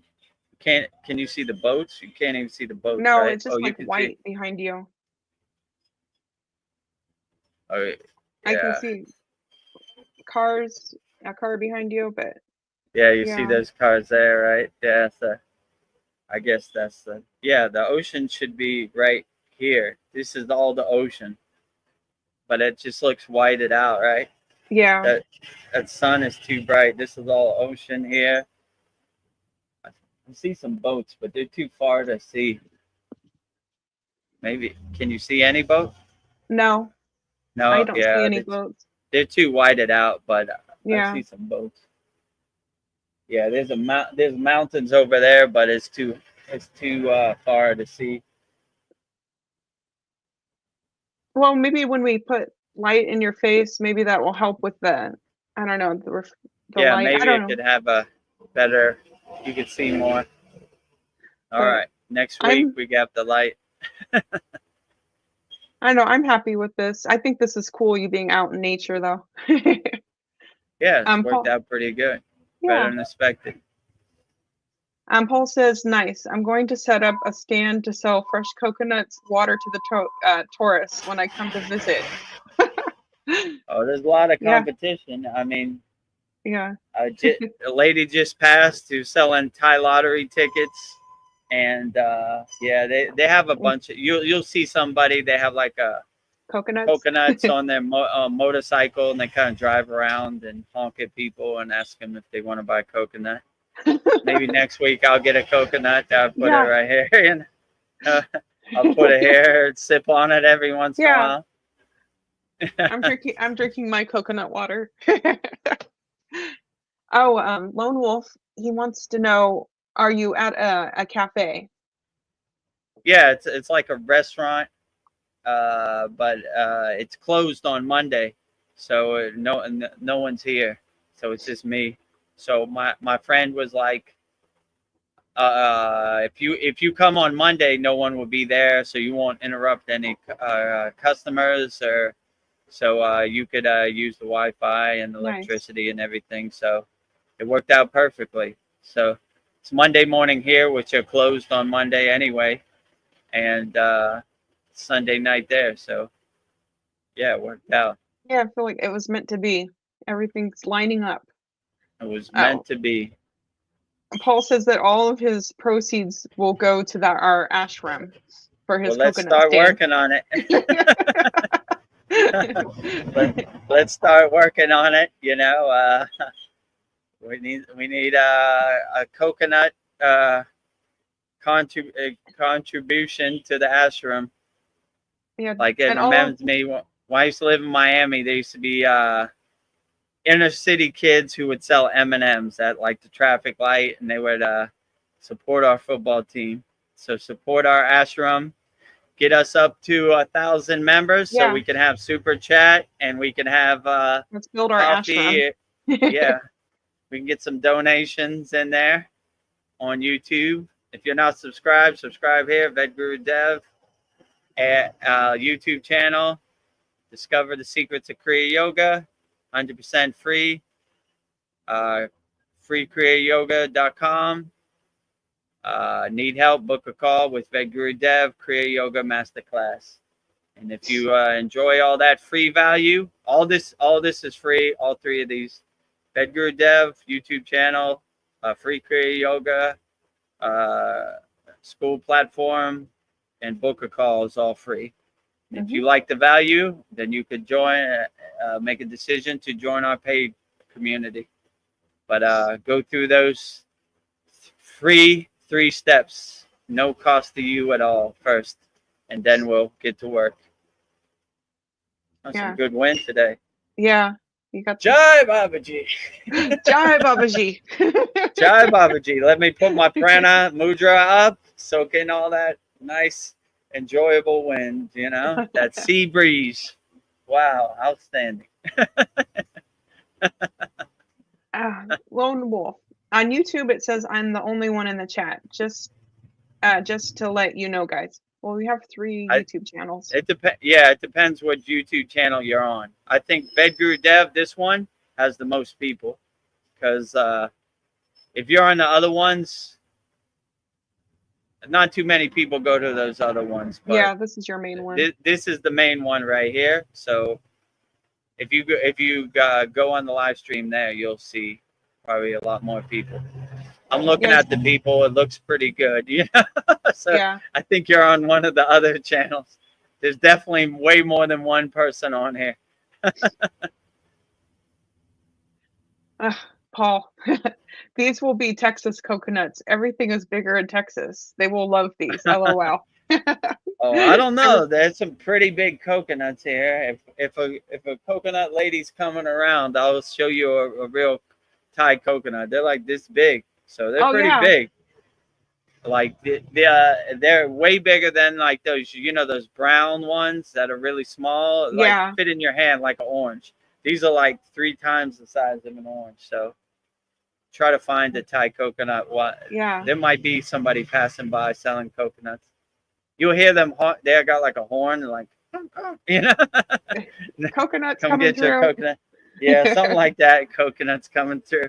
So you might have some competition in Texas on the biggest coconuts. But I know they say that everything is bigger in Texas. Yeah. Texas is the biggest. Sandy, we're going to make your wish come true. Sandy, she says, I've never sipped from a coconut, but I'm ready. I'll get ready. Next week, I'll get a coconut and I'll put the straw up to this camera and you could sip a coconut. Or when we have our ashram, you can come to Thailand and we'll have lots of coconuts for you. We got to get ready to be ready. Yeah, this is our very first one, but we'll start working it out, And then Lone Wolf says, "Oh, I see. Thanks." And that was about the people on the live stream. He was probably on the Kriya Yoga School or pre-healing with Kriya Yoga. So Vedagurudev, we've been on for 2 hours. How do you feel? Are you really hot? How do you feel? No, I'm okay. Going? Okay. Yeah, I mean, I'm shaded by the sun, so it's okay. Besides, like, light on my face, like the other sad song, but it's good. There's a nice breeze. We can keep going for as long as you want, I guess, or till there are no more questions. Let's see. I think we're still talking about coconuts. I think Paul just had a question. Oh wait, he slipped in right before. Paul says they call coconuts buko in the Philippines. What's the Thai word for coconut? Well, no, that's a good question. I probably should know that. Buku, I don't even know. That's a good question. I should know that actually, but yeah, I don't know. Next sad song I have it prepared, like I don't know. Let me ask Google. Yeah. Translate. How do you say coconuts in Thai? English to Thai.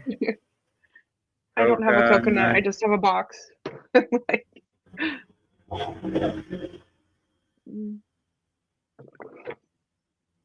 Coconut. How do you say it? Ma prow. That's how they call it in Thai. Ma prow. Ma prow. Okay. So if there are any Thai people, please correct me. I'm probably saying it wrong, but that's what it said on Google Translate. Ma prow. Sounds like a cat. I don't know. If a coconut lady's coming, I'll wave her down and say, "Ma prow." We'll see. That'll be the test. Ma prow. Yeah, like Cambodian or Thai, they kind of sing their words too, which is kind of funny. So I like to emphasize it, like "ma prow." So it's a inside Thai joke, Yeah. It's like everything's a musical. Yeah, and my friend said when they talk, it sounds like a dead cat. Yeah, it does sound like a cat. It's funny. Their word for cat is meow, right? Which is funny, right? Oh, meow. Meow, right? Yeah, meow. Meow, meow. I just did that. My cat looked up at me. Yeah, I guess it works. They probably know better, right? I don't relate to cat. I relate to meow. Meow, meow.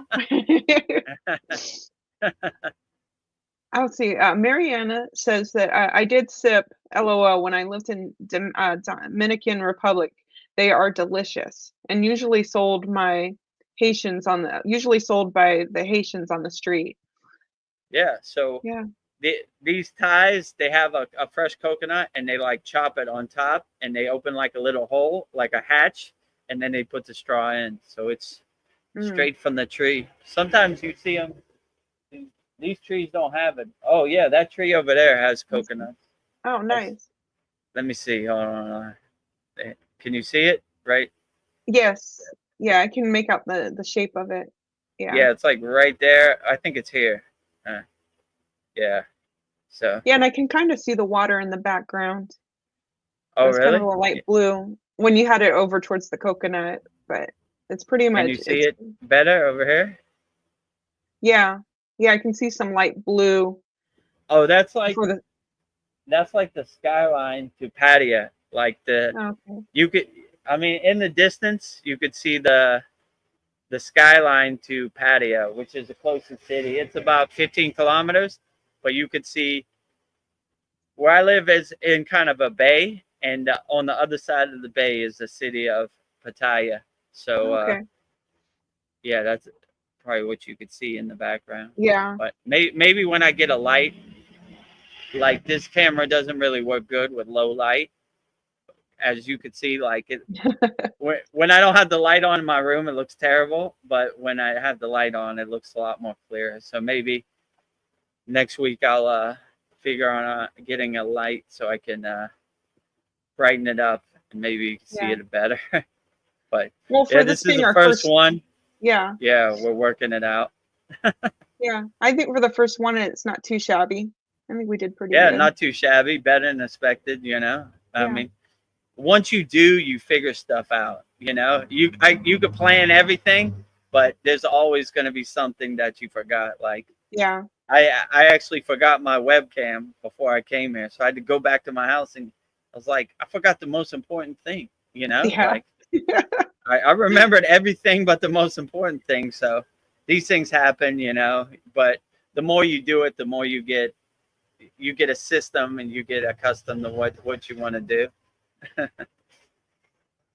Yeah, you called and let me know, but it was funny when you called me, I was about to call you to let you know I was there if we wanted to like practice, but I don't know.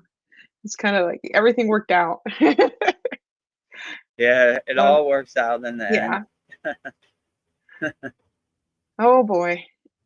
Paul, he says, I finally stumped Vedagurudev. Never thought I'd see the day. LOL. Oh, Paul, you stump me all the time, you know, like I believe me, I do not have all the answers, just to be clear. So yeah, you could stump me all the time, right? I am not the most fluent Thai speaker, you know. My daughter speaks fluent Thai, but I do not. So she is my personal translator, and she's not here. If she was here, I would ask her, like, how do you say coconut in Thai? So, yeah, sometimes you got to ask Google Translate, right? Yeah, this technology comes in handy. It comes in handy, especially in Thailand. So when my daughter's not around, and I don't have a personal translator, I have to go on Google Translate and show them, and they show me back in English, and that's how we communicate. Yeah. But the basic stuff I could say, the more fluent stuff I have a trouble saying. So, you know, I could say enough. I say like one words, like whole sentences and fluent, not good at all, you know, but they get the message, you know? Yeah. So So Just if I enough see to a get by. coconut lady, which I maybe will or maybe not, we'll see, and I'll ask her if my prow sounds right. Yeah, My see if she- prow. If she gives me a coconut, it's right. If she Yeah. doesn't, it's not. Yeah, no Or coconut need to work on it. sometimes they have like in Thai called pitches, right? So they have 5 different pitches, which drive me crazy, right? So if you say soy can mean beautiful, or it can mean street, or it could. Uh, there's like 5 different meanings for a word. So if you go, they have different pitches, which means different things. Oh, wow. So they all catch me like that, like, oh, soy, and they're like, you want a street? Or the funniest one is like klua means salt, right? Or klua means scared. So if I say klua, they'll be like, you're scared? Why? And I'm like, no, salt, Oh, I think we're joined by Paul. Oh. Namaste, Paul. Thank you for Namaste. joining us. Namaste. Totally different situation over here. It's about to thunder. There's like lightning bolts, and I'm hearing a lot of thunder, and a few drops of rain are starting to come down. Yeah. Are you outside? Yeah. That's Yeah, why it's Oh, so maybe Yeah, go don't get- inside if it starts to really come down Yeah. or rain. Don't get electrocuted. Don't get hit by lightning live on our live stream. I mean, Yes. I have a question for you, Vedagurudev. You're a parent from Mariana. How would you deal with a minor child that doesn't listen, respect you, and acts like a spoiled brat? well, this is a difficult question that I'm going through also. Like Come on. you have to respect their individualism, their space, but you can't let them run wild. So I understand. I have a 15-year-old daughter who's gonna be 16 soon, and it's a hard thing to navigate because you want to give them their space, but you don't want to how could I say, control them or interfere with their space. You want to give them their say, but you want them to hear what you say. So it's a fine line to kind of balance, which I would like to know the answer to that myself, Paul, do you have anything you would like to add? Yeah. How do you deal with children that are spoiled brats that don't respect you? Well, yeah, I just had a little thing with my daughter, but yeah, I handled it by I addressed the problem that I was having with her. I didn't use any angry tone in my voice. I was just very calm, and then I also threw out some compliments about what I liked that she was doing. So that kind of helps balance it out. Yeah, that's good advice. Yeah. Respect their space and give them their individualism out. Be a good listener, but state your points also, right? So give a little bit to get a little bit, kind of, right? Don't let them run wild. But this is a question I ask myself many a days also. Having a 15-year-old daughter, it's a difficult time as a parent, respecting them and giving them their space, but having them listen to you also. Like, they just can't run wild and do whatever, so Yeah. Difficult balance, I would like to know also. I'm working through it also. I know Sandy says my suggestion is kindness plus boundaries. So Yeah, I agree. Listen to them, but have them listen to you also. So be a good listener. Don't get angry. Have a calm tone of voice and just talk to them like they're adults. That's hard for me too, because I like to talk to my child like she's always my baby. So yeah. she doesn't like that I talk to her in the baby sense. Like, I'm not a baby no more, daddy. But you know, like, I'm always a house under construction also. So I need some good advice myself. I'm working on it. I'm trying to learn from my mistakes and be better. But that would be my advice, you know. But I'm working on it also myself. Well, Sandy says with other people's kids, there is often lots of negativity happening behind the scenes. Stay compassionate yet firm. And then she also adds, I'm Yeah. a former school teacher. Yeah, I agree with you. You can't let the inmates control the asylum. I forgot who said that, but yeah, my mother is a school teacher in the inner city of Atlanta, and you got to have some kind of control because they'll burn the school down. These wild monkeys.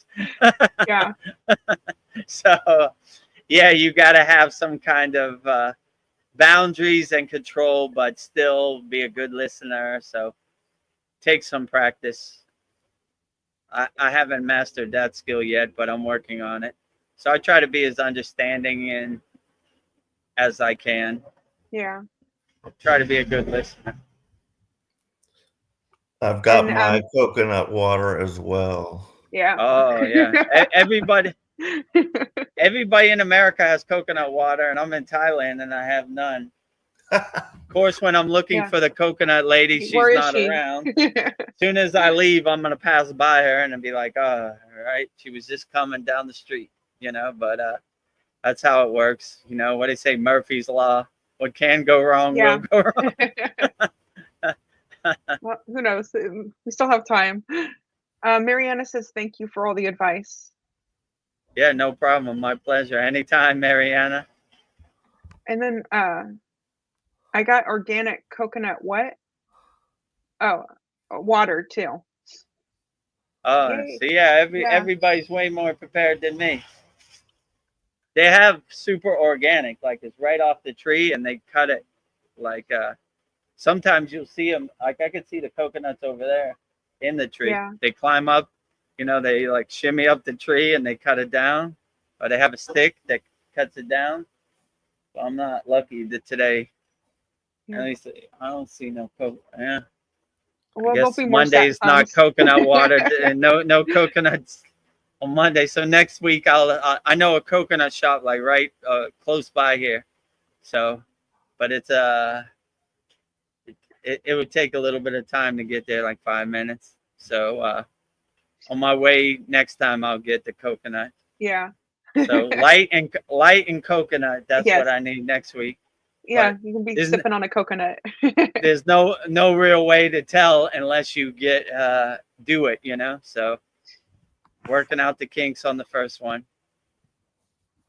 Oh yeah, Mariana agrees, but nothing compares to the real one right off the tree. Yes. Yeah, these ones in Thailand are right off the tree, but we're not lucky today.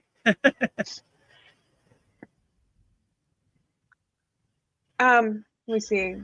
I don't see any questions, so I'll start doing a question. And I also wanted to say, like, Paul, if you like this format, our Wednesday satsang we'll do outside and by my yagna. So we'll start doing all these outdoor. I think it's pretty cool. It adds a better element, you know. Sounds great.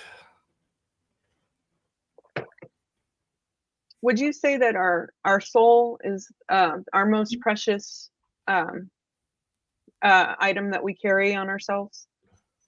Our most precious possession? I would say, you know, and it's the most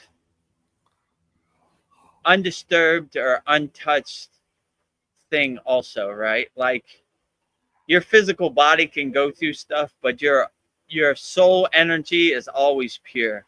So my guru would say, always bring your soul to the forefront and bring all the distractions to the background. So in these techniques, we're always trying to let our soul shine. And I would say our soul, our inner self, or our consciousness, however you want to define it, is probably our most precious thing. because it's untainted by the 3D physical world. It's kind of untouched. Like it always keeps its essence. Like even when you shed your physical body, your soul still remains the same. So I would say, in my opinion, I would say the most precious thing you have is your soul. The most infinite or eternal thing you have is your soul. You probably shed this body at one point, but your soul energy would probably carry on and find a new vehicle to drive it around. Don't sell your soul. Take care of your soul. Don't sell your soul. No matter how much P. Diddy offers you, do not sell your soul. When P. Diddy says he wants to party, you want to party, you have to say no. No. No. If P. Diddy said he dropped a quarter and he wants you to bend down and get it, do not do it. Don't drop the soap at P. Diddy's house. You gotta say no. Just say no, like Nancy Reagan said. Just say no. Yeah. Say no to drugs. Say no to P. Diddy's advancements. Yeah, I'm getting tired of P. Diddy. It's a clown show. Ugly. O.J. Simpson all over, Johnny Depp, whatever, you know. Yeah. I mean, some people like this. I'm just like, tune it out, you know. Yeah.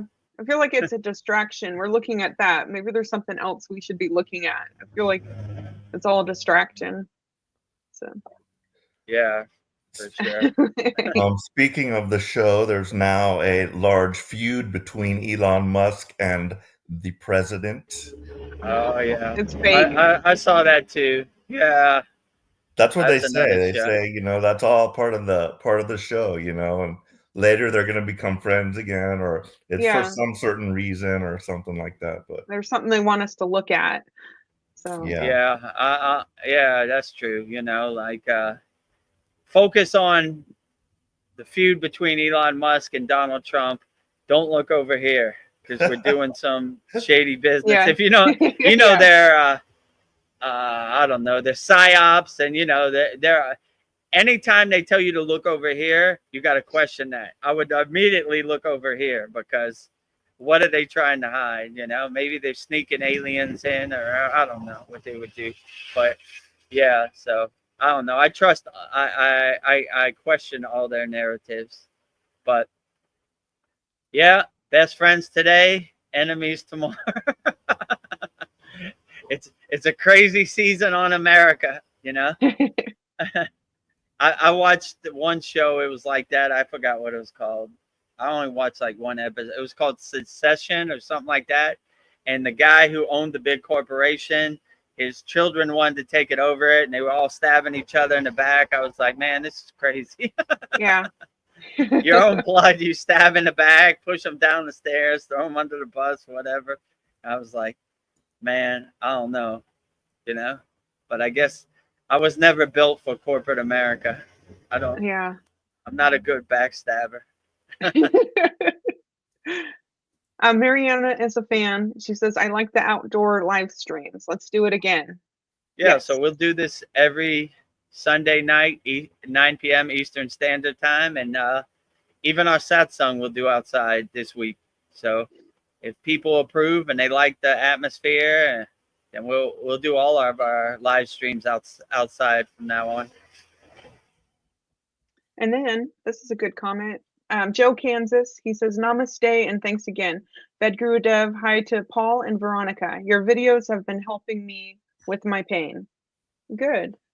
Yeah, so Joe Kansas just joined our paid Kriya Yoga community, and helping him overcome the pain he's going through, physical pain right now. So he told me on the call that our videos he watches when he goes to sleep, and they really help him navigate his pain and overcome his pain. So I appreciate that.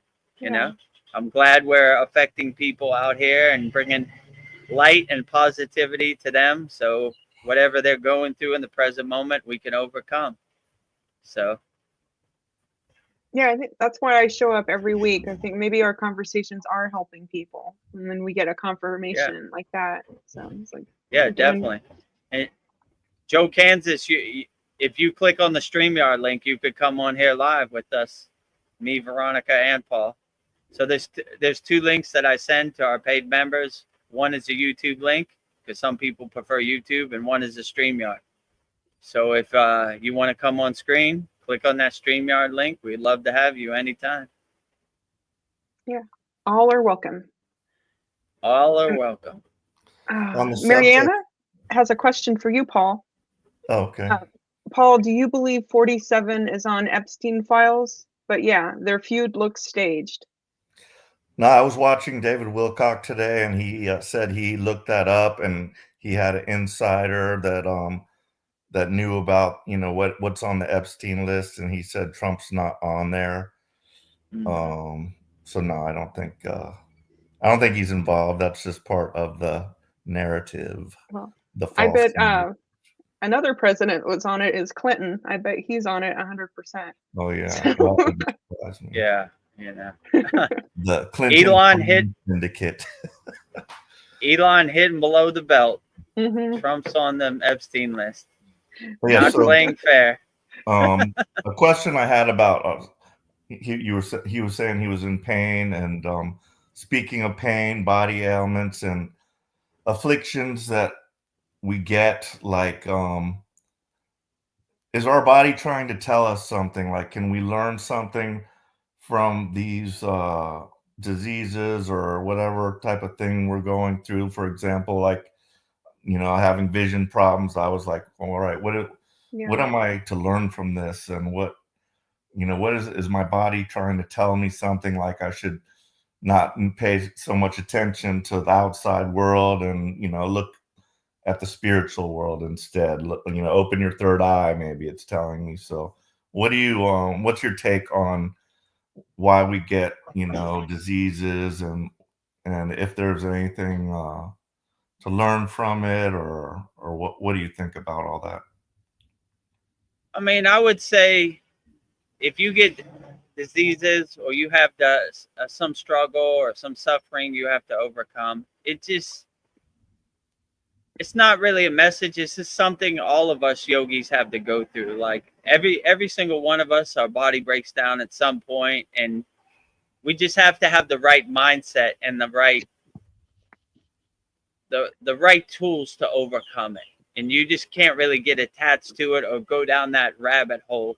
You just kind of gotta take it on the chin and enjoy the journey and look forward to climbing that mountain. And it's difficult. I'm not going to say it's easy, and it's like just climb the mountain and you could overcome it. It takes a lot of work. It takes a lot of how could I say a lot of practice to overcome. But if you have the right mindset and you're not attached to it, you just say, all right, well, this is a this speed bump in the road. This is an obstacle I got to overcome, but I got the right mindset. I'm going to always look at it positive. I'm not going to get in my feelings or get attached to it.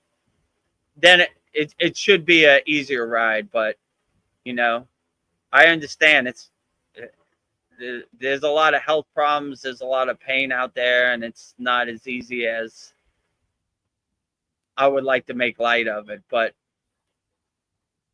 as far as your body telling you something, I mean, it could be a number of different things. It could be body telling you, don't get attached to this.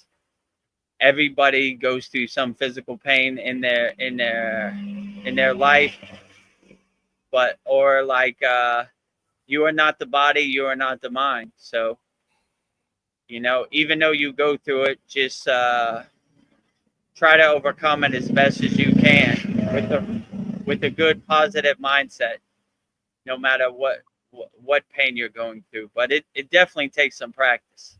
Like, it's very hard when you're in a painful state to meditate, because that monkey mind it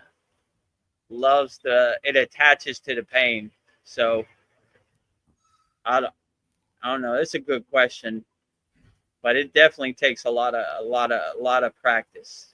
So you could look at it as an opportunity to get to a higher state, or you could look at it as something that everybody in their life is going to have to go through at one time, and just take it on the chin and try to have the best positive mindset, not get attached to it, and kind of look at it like clouds passing in your sky or waves in your ocean. But Great. Sounds like good advice. So we have asanas for the physical body, but I was thinking maybe for the soul, it's like all the folds of Kriya Yoga, are they for the soul? Are they kind of like everything works for the soul in a Kriya Yoga? I mean, I would even say asanas are for the soul too, also. So if you use them properly in a spiritual way, it's a great spiritual experience. Yeah, so I would say for the soul, everything kind of stacks on top of each other, right? Because like I just said, if your body's in pain, you're not going to feel like uplifting your soul. You're going to try to get out of that pain. So it's good to kind of dissipate the pain first, because if the monkey mind finds you have pain, it's going to attach to that, and it's going to amplify it, and it's going to be hard to get in a soulful, uplifting, soul shining kind of way. So I would definitely say, but all these kriyas really help your soul. Like, how can I say, the asanas for the physical body help your soul. The breath work, the pranayama, the breathing really helps your soul. The meditation, mastering your mind, really helps your soul. The sound vibrations from the mantras and the bhakti really create the atmosphere and the vibration for your soul. The divine oneness and the connection to your soul, and the pillar of light streaming down to your soul. So yeah, I would say they all kind of stack on top of each other. There's no one better than the other. It's kind of a overall kind of well-being. Like I liked when you said it's like a gym for your soul.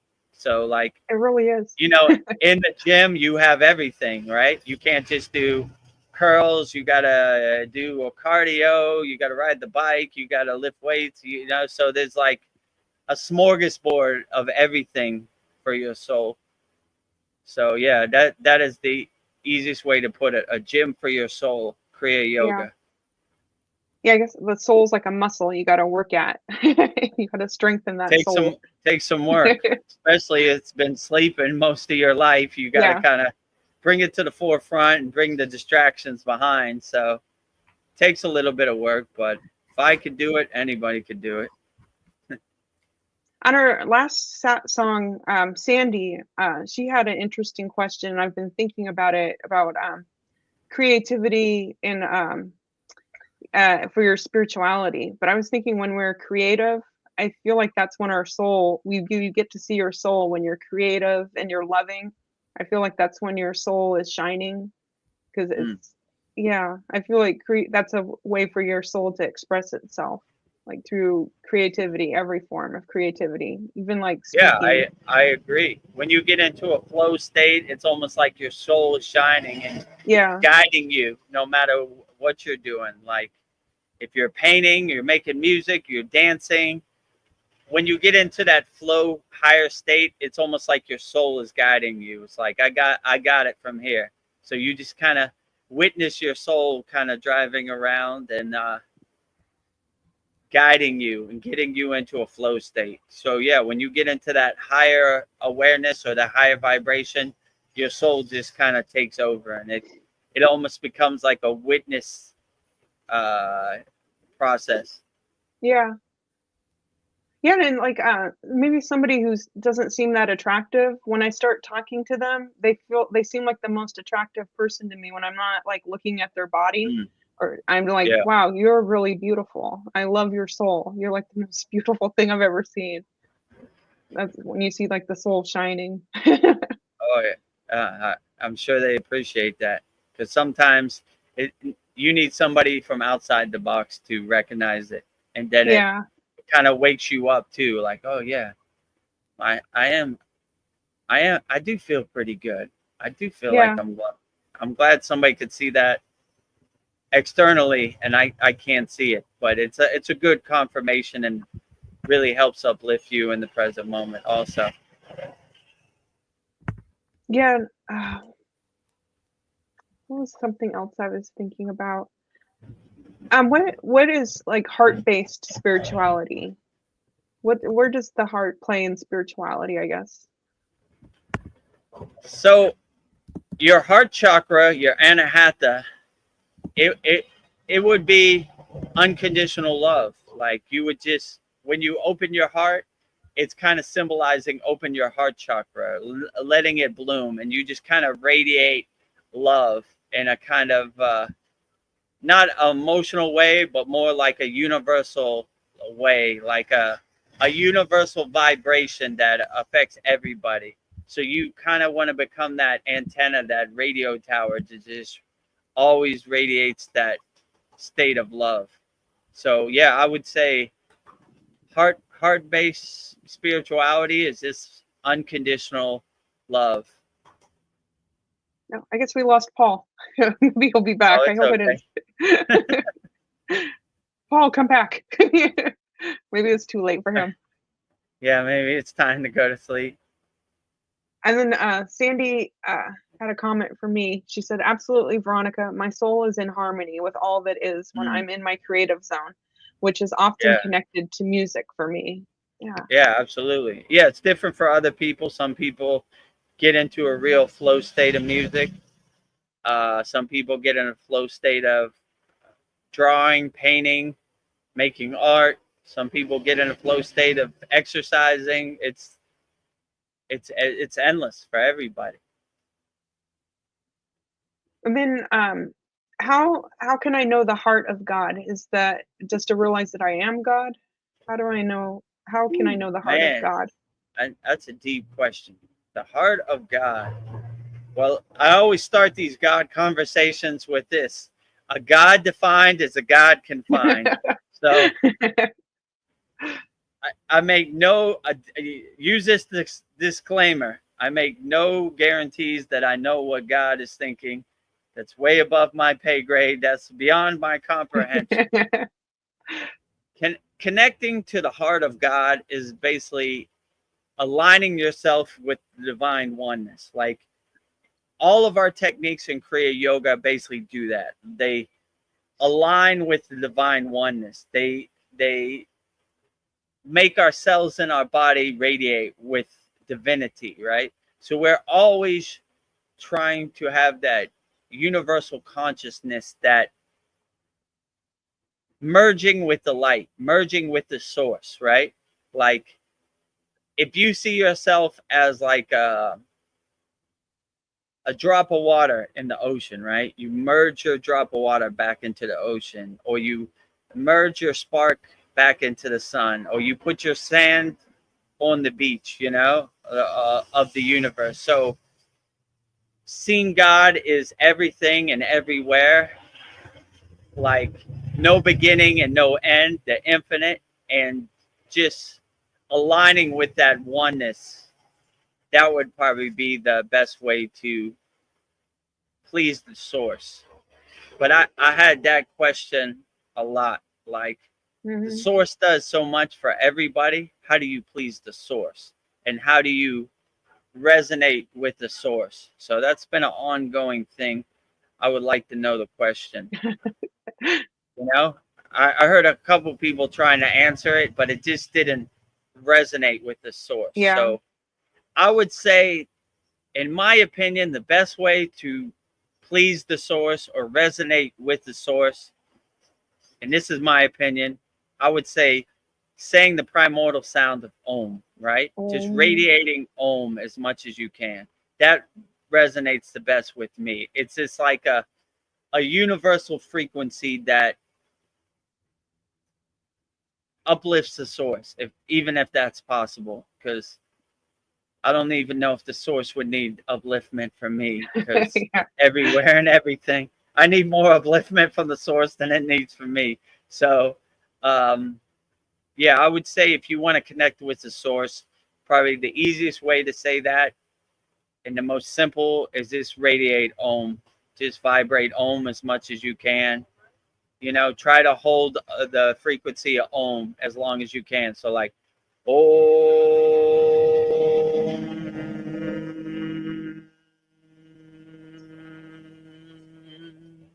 Then take a breath and do it again. So try to hold that that sound syllable, that bija mantra, as long as you can, you know, and vibrate it and align yourself and connect with the source. That's what I would say. Yeah, that's nice. Let's see. Paul says he's switching back to YouTube. I'm glad you're still here, Okay, Paul. great. And then we have a new person, Richard Cardinale. Hi, everyone. How can we stop distraction when it becomes a real addiction and it hurts to face ourselves? That's a good question. Yeah, so Ritual Cardinal, make sure you subscribe, Vedagurudev. We have a free Kriya Yoga school, freekriyayoga.com. If you need help, book a call with Vedagurudev, kriyayogamasterclass.com. Okay, yeah, put the question back up. We got another one.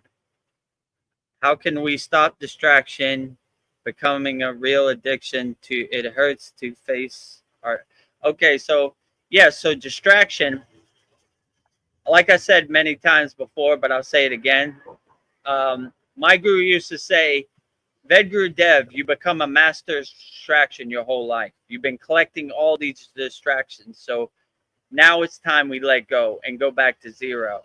So how we would stop distraction, the easiest way to say this, we do a practice in Kriya Yoga. Like when you first get initiated in the Kriya Yoga, the very first practice they teach you is called what's called Sudhi. Sudhi means purification or cleansing.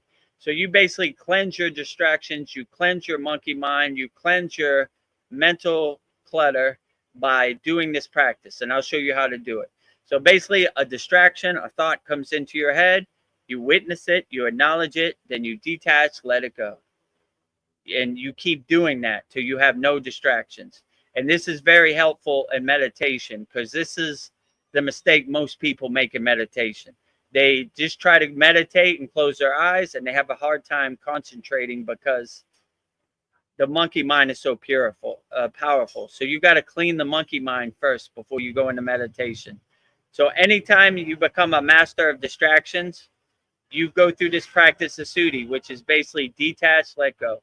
Detach, let go. A thought comes into your head, like to say, what am I going to eat for dinner? Detach, let go. I wonder who's going to win the NBA Finals. Detach, let go. I wonder what Kim Kardashian's going to wear to the Grammys. Detach, let go. Detach, let go. I wonder what President Trump and Elon Musk are talking about now. Detach, let go. Detach, let go. Detach, let go. Detach, let go. As much as you can. In the beginning, it's going to take a while because you collected a lot of junk. But you'll get to a point where you could clear out your mind with no distractions. Once you're clear, then you go into meditation and you'll have a profound dynamic meditation. But this is a good technique to clear out all the distractions. So I would just say do this technique of Sudhi, just detach, let go. And you kind of witness the thought and acknowledge the thought, but don't attach yourself to the thought. Detach, let go. Detach, let go. Look at it as like clouds passing in the sky or like waves on the ocean, water under the bridge. They're just passing by. Don't attach to them. Don't try to make sense of them. Don't try to go down a rabbit hole. Detach, let go. Detach, let go. Detach, let go. Detach, let go. Detach, let go. You know, until you're clear. When you have nothing, that's when you go into meditation. So, yeah, this is a good question. So hopefully this answered your question, Richard Cardinal. And yeah, join Vedagurudev, subscribe to our channel, and join our free Kriya Yoga school, kriyayogamasterclass.com. 100% free, you know, it costs no money. And we'll get you on the path of Kriya Yoga and we'll clear all those distractions. If you're suffering, if you need some help and you want to jump on a call with me, 100% free, kriyayogamasterclass.com. And if you like the value we give, then you can join our paid community. But I would go through the free stuff first. And when you're ready to actually start practicing Kriya Yoga, let's get started. Yeah. And that goes for everybody on our YouTube or who watches this later. And we have Zain Hamid. He says, hello, namaste, everyone. Namaste. Hello, Zane. Namaste. Namaste to you also, Zane. At Zain Hamid. That's his. I think he's a member of. Of our so they're school. talking to each other. Yeah. Okay. I think Zane is a member of our free Kriya Yoga school. So Zane, if you want more help, you want more personal coaching, join our Kriya Yoga Masterclass, and I will definitely walk you through the steps, personally coach you, individualize a plan, personalize a plan for you, and let's get to work. Whatever you're going through, suffering, let's fix it. Let's overcome it. I think Zane sent me a message also. Well, Zane has a question for you. He says, Gurudev, Jai, from where I can get Diksha? Is it important to get Diksha, or first I should learn the basics of Kriya Yoga? Well, that is a good question. So I would learn the basics of Kriya Yoga, like go through all the classes in the free Kriya Yoga school. Once you've done everything, and if you want more, in our Kriya Yoga School Masterclass, we give mantra diksha. It depends what diksha you want. There's a couple different dikshas. There's name diksha, which I got. That's why I'm named Vedagurudev, and there's mantra diksha.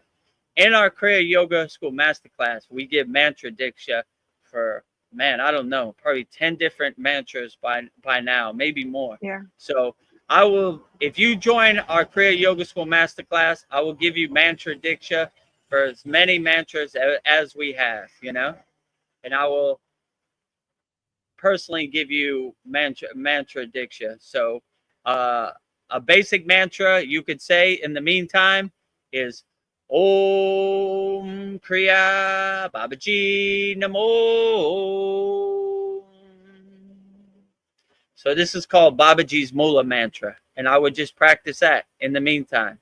But if you're ready to get numerous mantra diksha, join our Kriya Yoga School Masterclass, and I will give you every single mantra that we have in our class, which is numerous.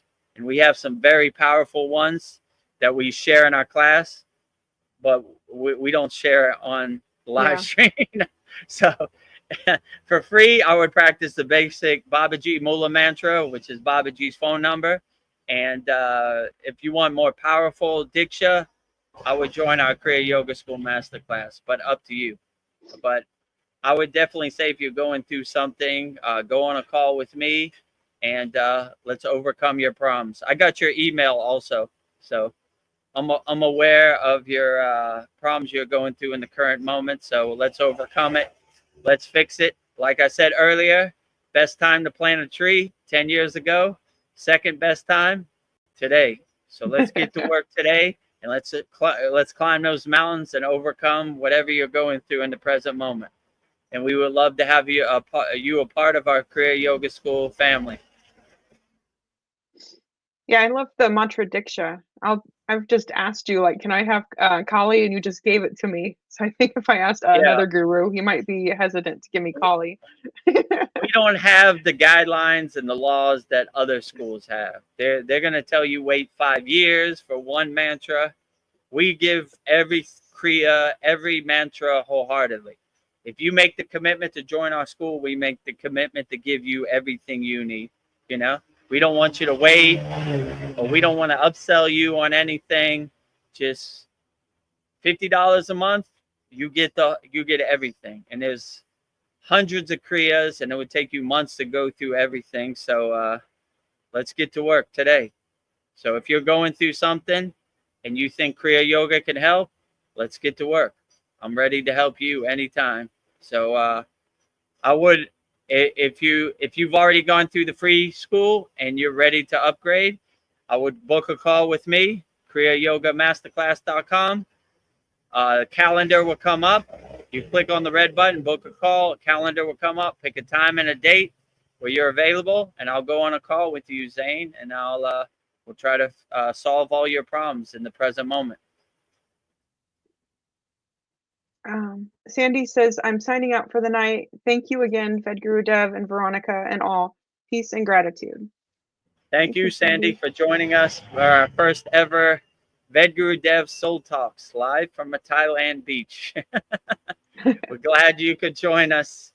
And yeah, Wednesday, 9 p.m. Eastern Standard Time, we'll be doing our satsang outside also. So I'm glad you like this format. I'm glad you like the outdoor atmosphere, and so we'll keep doing it. I've got two parts, like a question from Richard Cardinale, so I'll just give them to you. Okay, Richard great. Cardinale says, yes, it's pretty good advice, thanks. But what if it's more habits, like watching YouTube for hours? I don't have much thoughts coming. I feel I'm just a zombie repeating itself every day. Yeah, so if it's YouTube or whatever, I would just realize that this doesn't serve you in the present moment. You know, watching hours and hours of YouTube, besides Vedagurudev channel, that's perfectly fine. You know, watching hours and hours of YouTube isn't helping you do your inner work in the present moment. So if you want real techniques, I would join our Kriya Yoga School. I mean, if you're brand new to Kriya Yoga, I would go to the free Kriya Yoga School, freekriyayoga.com, and go through the classroom and get a basic framework of what Kriya Yoga is and how it works. And then we could start mastering your mind, and we could start overcoming these distractions. But basically, to make a long story short, I would say realize that this is this candy on the internet. It doesn't do your inner work for you. It doesn't really serve you in the present moment. So I would focus more your attention and your energy on things that uplift you in the present moment and serve you in the present moment. So what Jake Paul does on his YouTube isn't going to help you do your inner work. It's this mental candy for you to see. So don't get attached to it. It doesn't define you. If you don't watch it, you're still gonna live a long, healthy life. So you just have to come to that realization it doesn't serve you in the present moment. So I would just say like that, you know, like but yeah, you could definitely overcome it. You know, you start to focus on stuff that uplift you and serve you in the present moment. And what other people do on YouTube is this good entertainment or candy, but it doesn't really do the inner work for you. So do stuff that uplifts you in the present moment and does your inner work for you in the present moment. And if you need techniques, join our Kriya Yoga School Masterclass, and we'll give you techniques to uplift you for sure. Focus your energy. So yeah, Richard says, I would love to be initiated to Kriya Yoga. My English is not so good. Sorry about that. Oh. You would love to be initiated into Kriya Yoga? Well, I would love to initiate you into Kriya Yoga. So if you join our Kriya Yoga School Masterclass, I will initiate you 100%. You know, and every 3 months in our Kriya Yoga School Masterclass, we have a certificate of completion. And this Saturday, Veronica paints all the paintings in.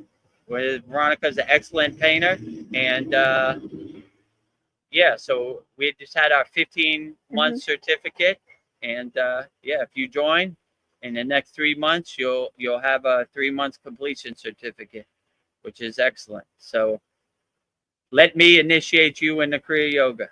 All I ask is you join our Kriya Yoga School Masterclass, and I'll coach you, and I'll walk this journey step by step with you like I do all of our members. And whatever you're going through, I will overcome with you. So let's get initiated into Kriya Yoga. Everybody who watches this, I will initiate you into Kriya Yoga. That is my promise to you. So if you make the commitment to me, I make the commitment to you, and we'll walk this journey together. You know, I want to see all of our members get results, and it, get the benefits, and it be effective to them. So Yeah. I don't want to sell anybody the Brooklyn Bridge. If I don't get you the results, it's canceled. But if I get you the results, let's walk this journey together for as long as possible. Sounds great. Mariana has something to say to Richard. I know it's a simple advice, Richard, but try to reconnect with nature, set up a hammock in the forest, listen to its sounds, go to the farm, interact with animals, hike in the national park. Yeah, that's good, excellent advice. Yeah, reconnect with nature, ground yourself with nature, anchor yourself with nature, enjoy the sun, enjoy the breeze, enjoy the ocean, enjoy the trees, enjoy the birds, enjoy everything as much as possible.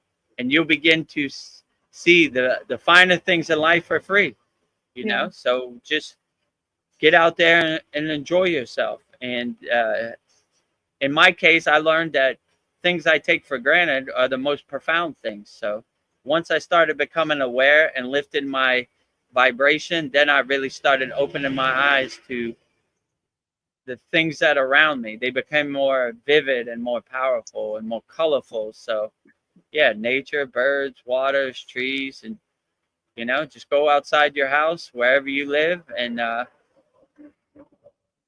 open your eyes to the beauty of the world. Richard says, thank you so much for your kindness. Oh. No problem. My pleasure. I'm here to help. If I'm lucky, please give me the opportunity to help you. I would definitely love that opportunity. But yeah, my pleasure. This is my true blessing, my true mission to help as many people as I can. And Zain Ahmed, he says, I will make my first call to Babaji by this mantra, which you mentioned. Done. Yep. It's his phone number. You got your first mantra, Diksha, right there. Om Kriya Babaji Namo, right? So, yeah, make your call to Babaji. Om opens up the universe, and you have a direct phone line straight to Babaji. Say it as much as you can, no limit, right? Yeah, and we call him in our classroom every Saturday. We all get to do it. Or We Mataji. collectively call Babaji, and it's a beautiful thing. We have great vibration. We have a great mantra japa leader. Yes. We have great pure energy. So, yeah, if you would like to be a part of our weekly mantra japa and our Kriya Yoga School Masterclass, we would love to have you. Mariana says, and join Vedagurudev path on Kriya Yoga. Join us. She concurs. Yeah, join us. Mariana's there also. Veronica, we're all there. And when you join our Kriya Yoga School Masterclass, I give you the link to come on the screen. So you could ask in real time whatever you want, as long as you want. So, and we also, this Wednesday, we have a holy yagna fire where we're going to burn away all of our members' problems. So that's a good one also. Yeah.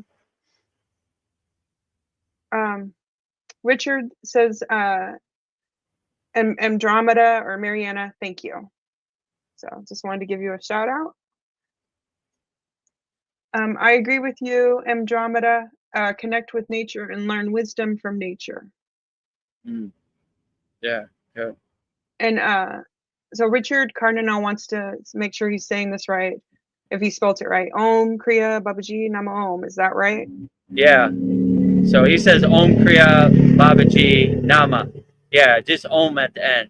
I'll say it again. I'll say it 3 times so you can hear the rhythm. Om Kriya Babaji Namo.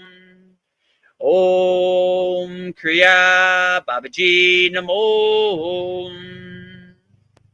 Om Kriya Babaji Namo.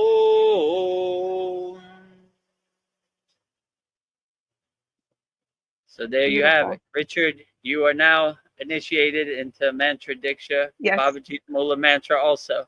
And everybody who watches this now on live and watches it later on YouTube, I initiate you all into Babaji's direct phone number. Yes. I call him every day. Call him as much as possible. Zain Ahmed, he says that's beautiful. That's a beautiful beach, Gurudev Jai. If you are blessed. Yeah, we are transmitting live from the beach in Thailand. So, yeah, I do feel pretty blessed to live right next to the ocean and the mountains. So it's a true blessing. Yeah. Thank you for noticing, Zane. Paul says, don't forget about our group trek to Babaji's cave. I will not forget. Hopefully one day. I'm not going to forget, you know. I look for the opportunity to go back home. And Richard Cardinal says, thank you. My pleasure. Anytime, Richard. Oh, and thank you for initiation, Gurudev Jai. Yeah, you're welcome. My true blessing. I'm on here to help as many people as possible. So give me the opportunity to help you, and I'll do my best to help you overcome whatever you're going through. So, Jai Babaji. So we're at the 3-hour mark. How are you feeling, Vedagurudev? Is the heat getting to you? Are you okay? No.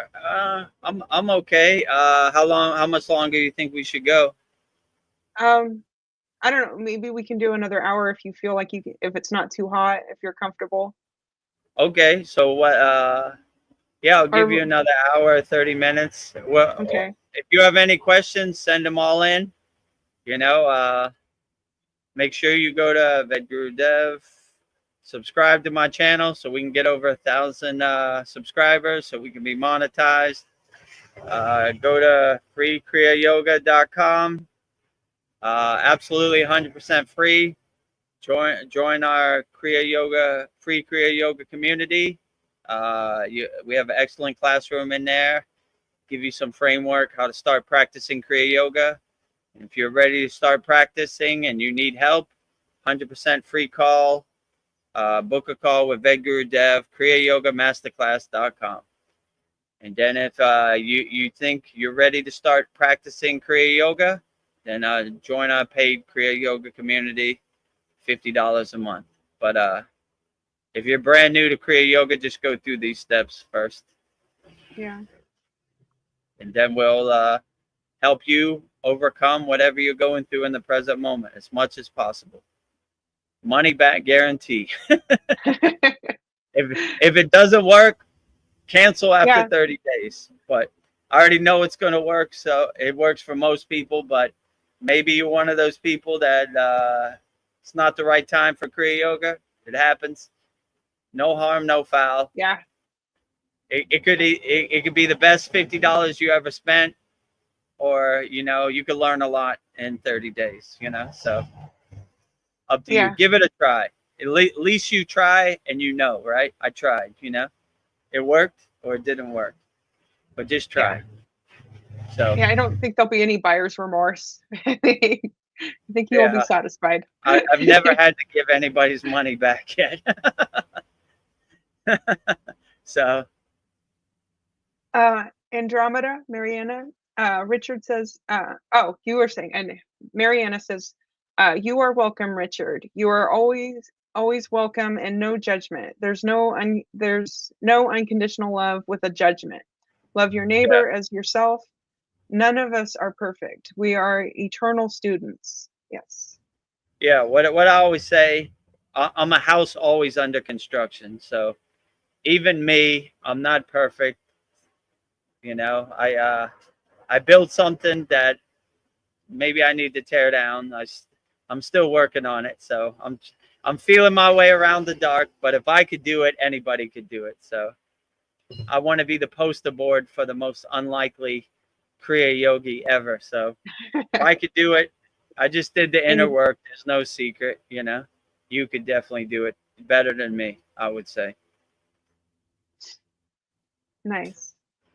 I don't know. I'm thinking about the heart, and I was thinking like symptoms of an imbalanced heart chakra could be like loneliness, jealousy, difficulty trusting others, emotional numbness, trouble forming healthy relationships, inability to forgive others. Uh, what would you say, how would you heal the heart chakra? Because I think these are things that we all experience. Well, to heal the heart chakra, I would definitely open your heart chakra with unconditional love, you know? And yeah, just to heal the heart chakra, when your heart chakra is closed or blocked, you would feel those type of ways. But in our Kriya Yoga School, we have a excellent class which gives you the sound syllables of the bija mantras to unblock your 7 chakras. So you need to clear the blockages and let your heart chakra, which is like a green flower, blossom and open, right?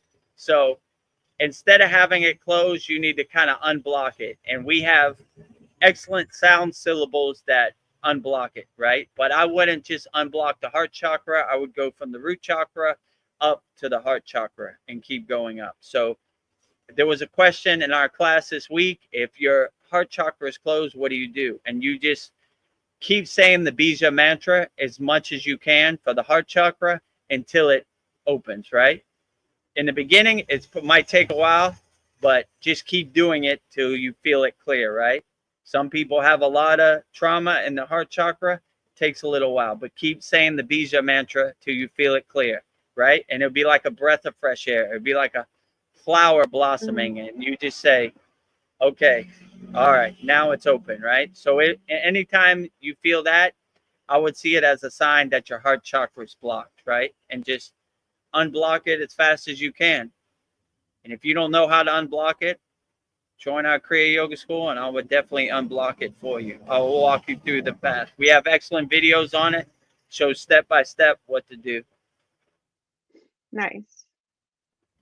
I was thinking about if breath is life, where does breath come from?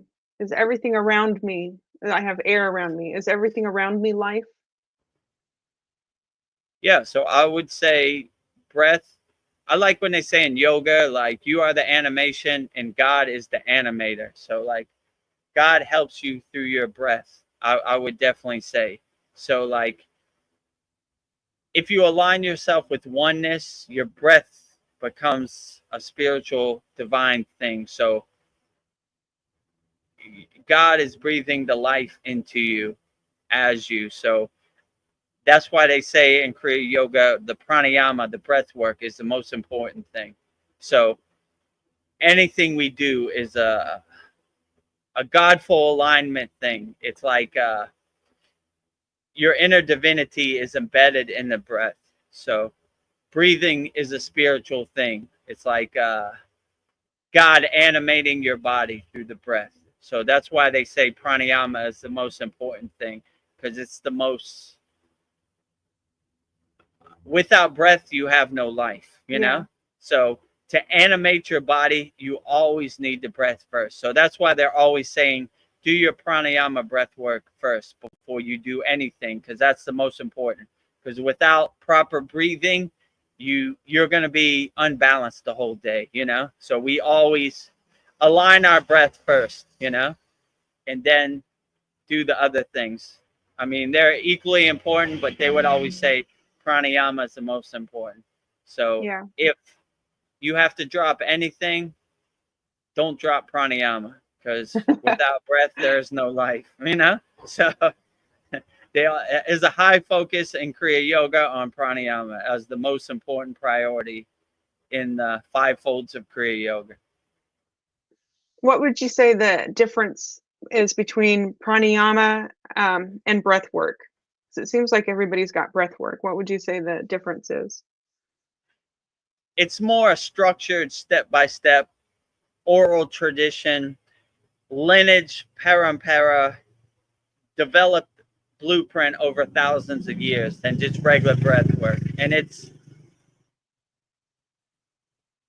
more directs your prana and collects your prana than breath work. So it's like embedding prana in your breath. So it's like collecting it and nourishing your body through the proper techniques of Kriya Kundalini pranayama. So I would say,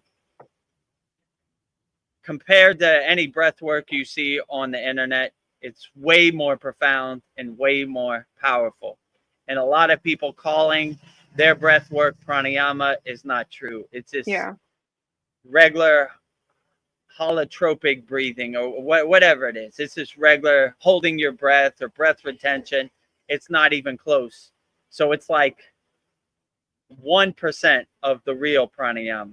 So if you want to learn real pranayama, join our school, and you'll thank me later. You know? Yeah. So Yeah. All these people you see breath work, they saw an opportunity to Frankenstein some ghost stories that they heard about breath work together, and it doesn't really, it's not effective, let's say, right? So probably the person that has the most effective breath work, which isn't even close either, I would say is Wim Hof, but he calls it pranayama, and it's not even close. I've never seen the yogis breathe like that. So it's okay if you know what I compare it to? If you go to a yoga studio and they show you the asanas, it's better than doing nothing. Mm-hmm. But to really do the asanas, it's not what they do at the yoga studio. So it's the same thing. The breath work you see on the internet is a 1% of the real pranayama breath work. So anybody doing pranayama, I'd be very skeptical to see how exactly they do their pranayama. If they do it right, there's probably some out there that do it right, but mostly it's breath retention and this type of stuff that I've never seen yogis do in the Himalayan mountains. So I would just say, if you want the proper instruction how to do pranayama, join our Kriya Yoga School, you know? Yeah. But the breath work they're talking about, I've never seen yogis do that in the Himalayan mountains. And they definitely wouldn't call that pranayama, you know? So without giving out too much, we have a step-by-step approach. You know how we do it, Veronica, obviously. Yeah. So it's a process, but if I could do it, anybody could do it. So if you want to learn the real pranayama, join our Kriya Yoga School, or you'll get some basic framework if you join our free Kriya Yoga School. You'll know more about breath work than they'll teach you. Let's say it like that, in the free school. So our free school classes are way more powerful than probably anything you'll see on the internet, I'll say. So, but yeah, you know, try it out. Maybe it's not for you, maybe it is. So or yeah, so that's basically what I would say. But yeah, you're right. Like the buzzword of breath work or like pranayama, a lot of people say it, and you know, I'm like, nah. You know, like I never seen a yogi do that, or sadhu, or any enlightened being do that. So like they have a way that they do it that isn't shown on the internet, let's say it like that, besides our school. Yeah, the pranayamas are very powerful, and I would want to learn how to do it right. And like, I think if you do it right, you can heal yourself. Like you said, the yogis absolutely. In the Himalayan mountains, nobody's coming to save them, and then you can use your breath to heal yourself. Right, that's how they heal themselves. They heal themselves for the pranayama. So if you break your ankle or you twist your knee, ain't no doctor coming to help you. You heal yourself. And maybe if you're lucky, you're traveling with the group and they heal you collectively. But, you know, still, we do the inner work and we heal ourselves. So we don't need to go to the doctor and tell us about our body. We tell ourselves about our body. So we give you the techniques and heal yourself. Be the best yogi you could be. Yeah, the yogis, they hold their breath. Is that because they're saving it, or why do the yogis hold their breath? Depends. It's called kumbhaka. Sometimes they do it to enhance their state, Okay. but most of the time they don't. There's no breath retention, you know. They like the prana to flow. They don't like to stop the prana, you know. So mostly there wouldn't be no breath retention, you know. So, but sometimes there's cases where they do kumbhaka where they are trying to hold that state, you know. So there's certain instances where they would do that, depending on their tradition, but mostly there's no breath retention, I would say. Okay. And then I was thinking, like, is the breath work why it seems like the yogis live longer? The breath work kind of helps you live longer? Yeah, that's a good question too. My guru used to say, how would I put this? He used to say a turtle lives to 120 years because the turtle takes very few breaths. So that's kind of the mind state in the yogic tradition, to slow your breath, to calm your breath. If you breathe too much, you speed up your how could I say, your life, let's say, right? You're Oh, breathing yeah, too fast, so your life goes that makes faster. sense. But you try to slow and still your breath so you live longer, right? You're more calm. You take less breath. So that's kind of the mind state that they say. I see. I have a good question from Richard. Let me pull it up for you.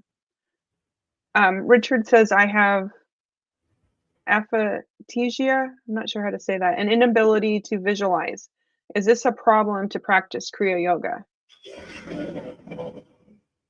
No, not really. We could work around it, but we could break this apathesia and give you a sense of visualization. So I would try my hardest to get you to visualize, because it's very powerful, and when you're meditation, to visualize the certain visualizations we have in meditation. But yeah, whatever you have, anybody who's watching this, Kriya Yoga can help. And whatever you're going through, we're going to break you out of that state, and we're going to get you aligned with doing your inner work. So whatever disease you have or whatever problems the doctor diagnosed with you, let me cure it for you. Give me 30 days. That's what I ask. Join our Kriya Yoga School Masterclass. Give me 30 days. If I can't, you know, you're going to learn a lot, and it's going to be a lot less than going to see the doctor. Let's say it like that. If I can, let's continue the journey. But I'm almost positive I can. So whatever you have, Richard, we'll overcome it for sure. And I think we could overcome it fast, faster than 30 days. Let's say what I just asked, you give me 30 days and I'll get you on the right path. You know, Nice. if I don't, no harm, no foul. You know, I get it. You know, if I don't give you results, or you don't see it's effective in 30 days, then just cancel your membership to the Kriya Yoga School. You know, no bad blood, no harm, no foul. You know, but if I can, let's continue the journey, which I'm pretty positive, no matter what anybody has out there, we can overcome. You know, just give me the opportunity to help you, and I'll do my best to help you. You know, I can't say 100%. 90% sounds good. You know. Zane Ahmed says, Guru Devji, do you agree that these incoming solar energies are unearthing dark energies inside us? Nowadays, I sometimes get angry and unforgiving past without any reason. The mask has also gone mad. Yeah, so incoming solar energies, unlocking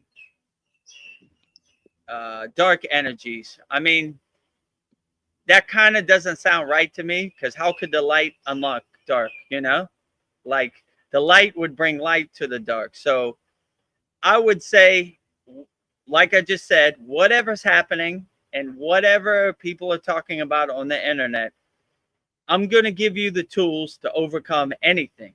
So no matter what the sun does, no matter what evil does, you will have a shield up that protects you 24 hours a day, and you won't get attached to any of this stuff. If a tree falls in the woods and you didn't hear it, did it really fall? All these people, all this distractions and all this talk and all this chatter on the internet, it's getting under your skin and activating your ego. We dissolve our ego, so none of these things can affect us. In my state, I don't care what the sun does. I don't care what dark energy does. Nothing can get me out of my blissful state. So when you have these tools, nothing can get you angry or unforgiving or any reason, or put a mask on you or do anything for you. So have the tools. No matter what the crazy world does, you will overcome anything, you know? So I like, and they say in yoga, even if it's the end of the world, don't let nothing shake your samadhi.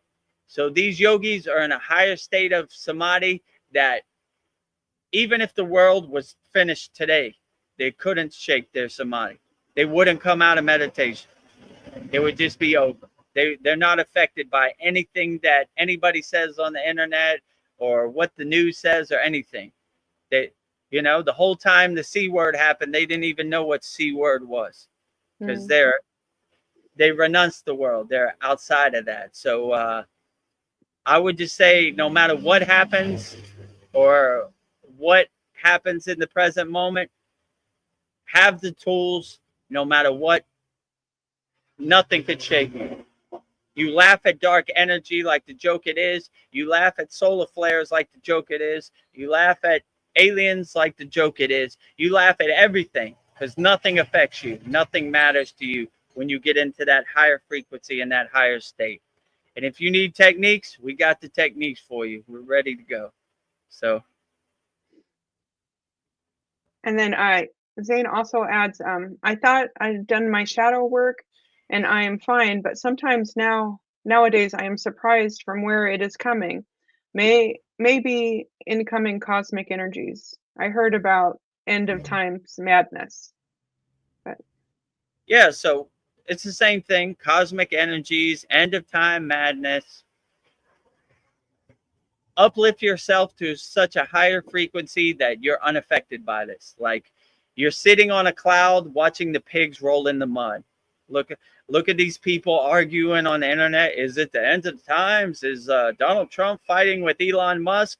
Is this? It looks like a bunch of pigs rolling in the mud.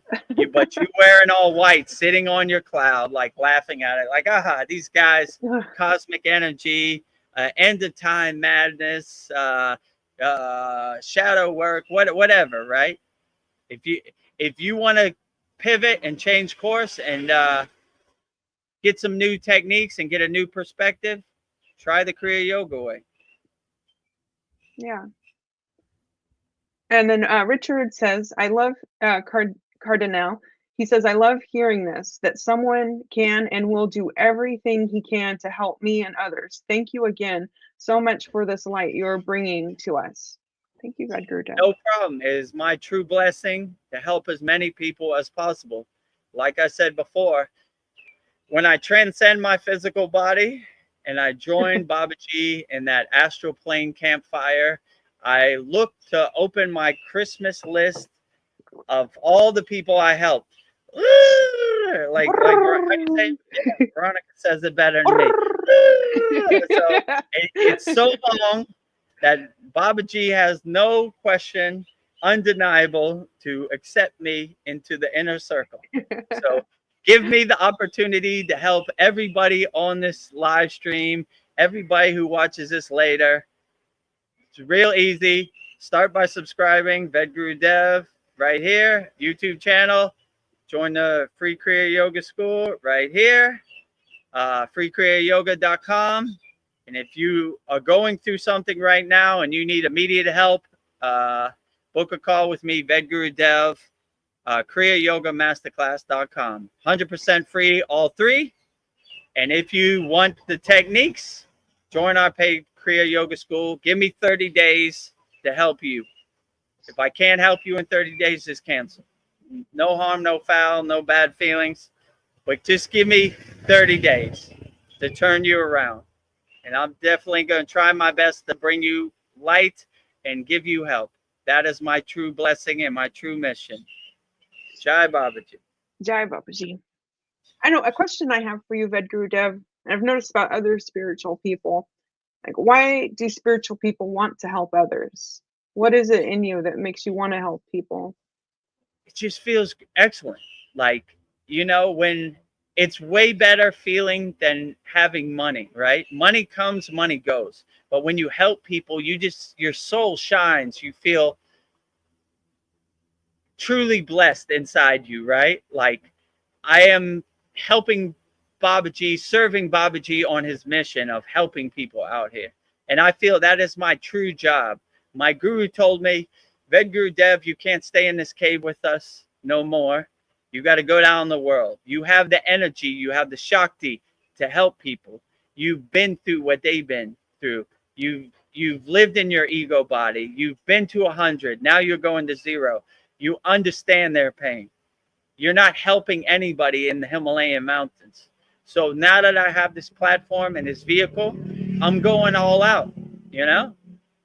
Last week we had 1 live stream. Now we have 2. Let's help more. Everybody, help. I don't care if you join this paid school or not. Just get help. Let's uplift as many people and give as many people light, because there's a lot of people that need help or need a kind word to uplift them and get them out of that hole that they're in. Let's uplift as many people as possible. So that's why I want to help people. It just feels excellent. Like, there's no better feeling than helping people.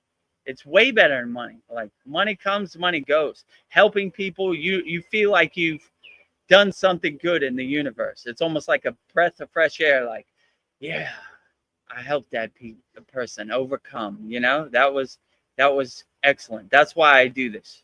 You know, not to get rich, not to buy a new car, not to buy a new house, to help people. So whether you join the paid school or not, up to you. But let me help you. I want the opportunity. I look for those opportunities. So Kriya Yoga helped me. I want to play it forward and help as many people as I can. That is my true blessing and mission. Yeah, I know there is a power in helping people. Like, when I help people, I feel like a happiness overtake me. My heart feels good. I feel tingling. Like, you know, when you've affected somebody. So, I mean, maybe me helping you helps people too. Just helping you. Absolutely. Yeah. Absolutely. I need all the help I could get. There is no Babaji without Mataji, if you know what I'm saying. Yeah. There's no I want my Shiva list to without be long Shakti. like yours. Let's get to work, you know. Let's get to Hopefully work. I could give you some and you could add to your list too. Well, let's add to both of our lists to go collectively, you know. So yeah. That's a good problem to have. That's an excellent problem. I aspire to have. Mariana says, what I have noticed is that in general, people become angrier and more aggressive and judgmental. Some people say it's noticed, but in the jabbed, but I feel like we are all becoming more irritable. Maybe.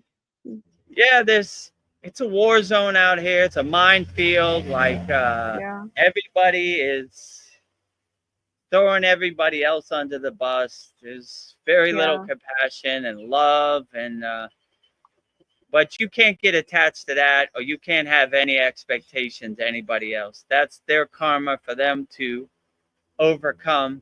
You just got to be a radio antenna radiating the signal of love as much as possible. And no matter what they try to put in your body through your food, through chemicals, through big pharma, whatever, have your shield so strong that you're unaffected by it. And no matter what other people say or what the narrative is on the internet, you just radiate so much love that it's overpowering. Oh, I just saw a butterfly. Oh, cool. Yeah. We'll have to replay it. Yeah, you just radiate love so much that it overpowers any lower emotions or anything they try to do, or any mindset or mental slavery they try to put on you, or psyops. It have no chance. I like to think they've given up on me because I radiate too much love. Yeah. You know? You're too much. Too much love. So whatever they try, I'm not buying what they're selling. Right? Yeah. I don't believe the narrative. They say go right, I go left. You know. So that would be my suggestion. But use your own discernment. But I'm glad that people are starting to wake up and see that they don't care about us. Let's say it like that. You know. So which is a true blessing. Yeah, it is a true blessing. I don't know. Mariana also adds, like, especially after COVID, so much evil's revealed. Yeah. Well, a lot of people woke up. You start to see the Wizard of Oz behind the curtain. You know, like their motive is profit, not help or health. So they do some evil stuff, like give chemicals to children they shouldn't be given chemicals to. And that really makes you question, like, why should you listen to these people? They do not have your best interest in mind. So their interest is profit, you know? So their interest is not in health or cure. It's in the medicine and the profit. So if you could kind of discern that, you see their game. You see the 3D pieces of the chess puzzle played out before you, and you know what it is. You say, good one. Almost got me. Like, I see you. I see you, Wizard of Oz. Toto, bite that wizard right in his ass. Liar. All right? Not today. Not Richard, today, not ever. Yeah, go ahead. He says, he's impressed with you. He says, I want this unshakable peace and bliss. I know it's the only way to be good for myself and others. Yes. Well, we got the unshakable peace and bliss in our Kriya Yoga School Masterclass. Join us, and I will give you wholeheartedly, as much as I can, the techniques. But unshakable peace and bliss is inside you, as you. You just got to unlock it and realize it. We have the techniques. Just give me 30 days. That's all I ask. To give me a chance. And Zane says, I heard these incoming energies makes our bodies hyper oxygenation. Practicing exhale retention will help. Practicing exhale retention will help. Exhale retention. That's interesting. I thought it was inhale retention. So whatever incoming energies they have, whatever oxygenation, hyperoxygenation they have, if you have your shield up and you have the proper higher consciousness, the higher vibration, you are unaffected by it, you know? And like I said, if a tree falls in the woods, and you didn't hear it, did it really fall? I've never heard of hyperoxygenation or any incoming energy, so I'm unaffected by it. So a lot of people say a lot of things. Don't make their narrative become your narrative, or don't make their projection become your projection. Use your own discernment, use your own energy to figure out what works best for you, and always put up your shield and protect yourself from whatever incoming energies are out there. You're unaffected by it. And then Richard says, yes, the world needs kindness and caring so much. I agree. Absolutely. And it starts with you. You be the radio antenna radiating the kindness and caring, right? You set an example first. That's what I try to do. I try to be as kind and helping, as caring as possible.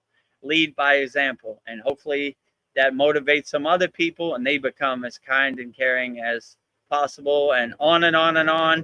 The cycle continues, and we have a collective upliftment of the whole world. Kindness, caring, and loving, so we can uplift everybody. No yogi or yogini left behind. we help everybody wholeheartedly, Yes. collectively. So I agree with you. The world needs more kindness, but it starts with you.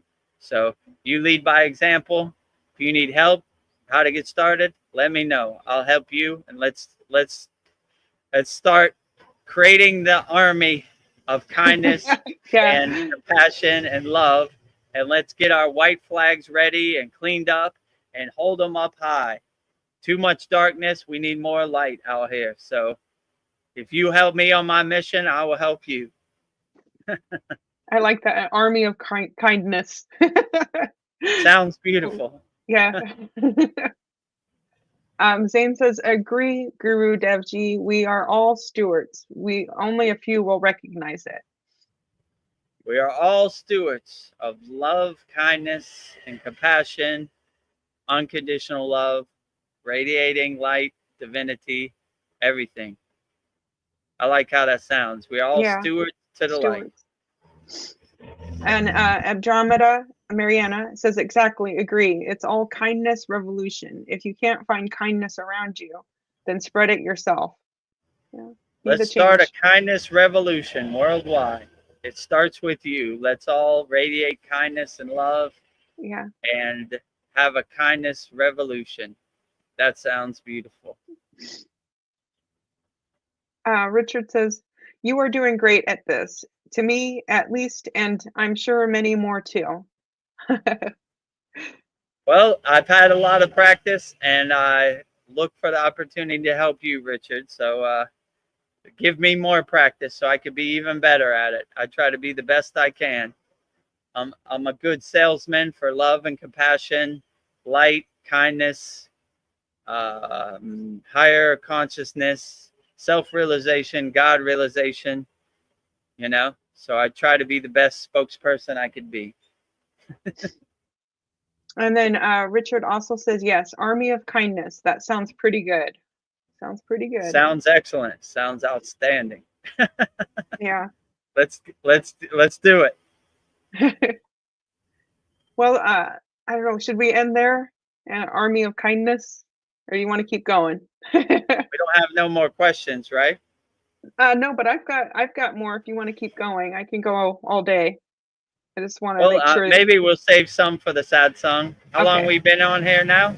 3.5 hours. All right, that sounds pretty good. You know, Okay. we overcame our expectations. We were only going to come on here for an hour or two, but Yeah. it never works out that way. Too many people to help, so we just keep going and going and going. Yeah.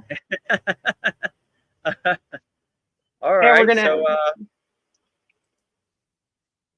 what were you gonna say? Go ahead. Oh, I was just like, let's build our army of kindness. Let's do it. That's an excellent way to end this. Yeah. Let's build our army of kindness. It starts with you, and you set an example, and you radiate that example, and we will have the army of kindness. So, yeah. So we're gonna wrap up this first ever Vedagurudev Soul Talks live from the Thailand beach. If you like this atmosphere of the palm trees and the sky and Thailand and the beach, we'll do this again every Sunday, 9 p.m. Eastern Standard Time.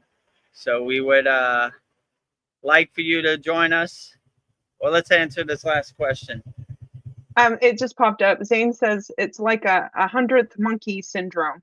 When we become kind and forgiving, this energetically will affect the collective consciousness.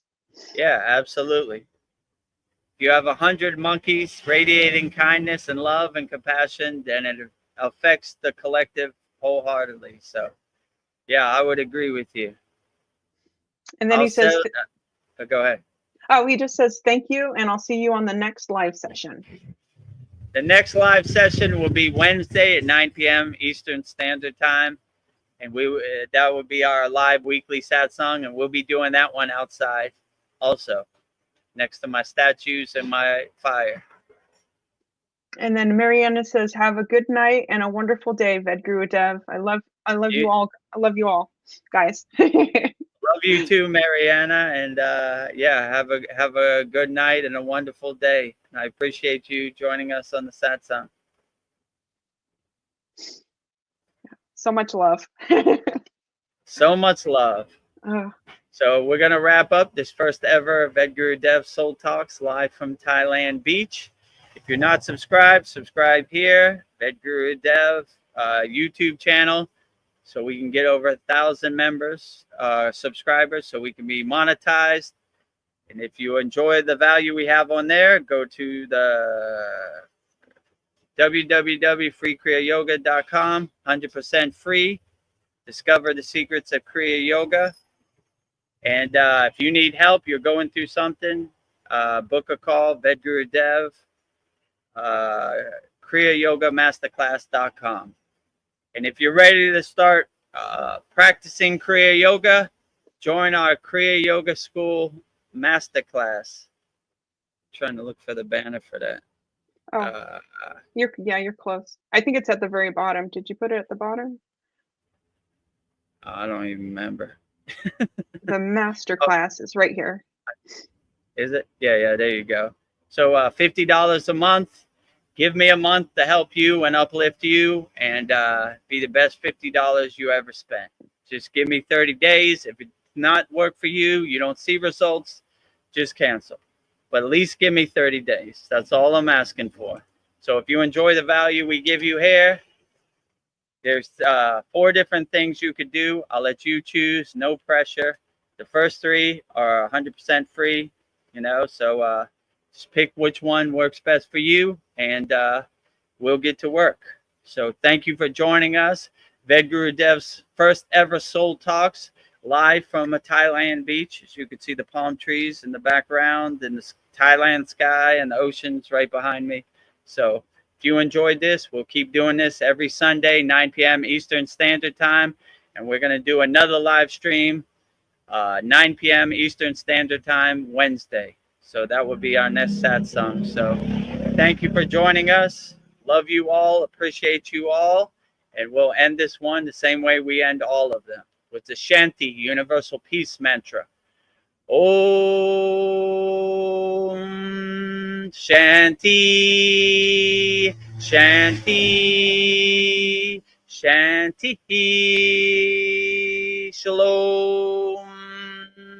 Sat Nam Sadhu Tao Om Spirit Swami Kami Amen Amen Omen Selah Hom Om.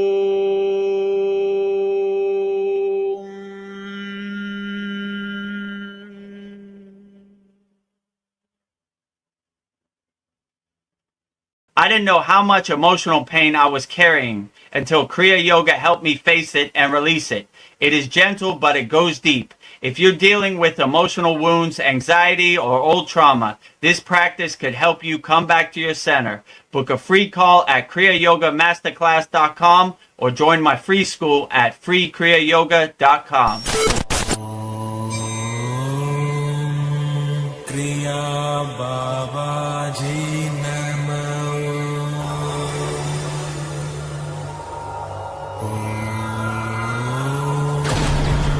Kriya Babaji Namo.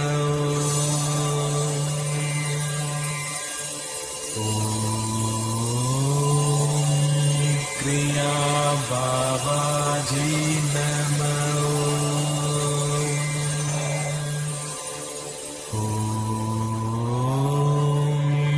Kriya Babaji Namo.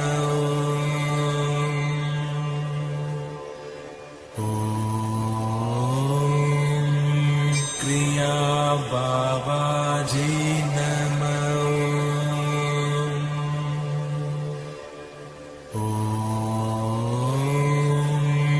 Kriya Babaji Namo.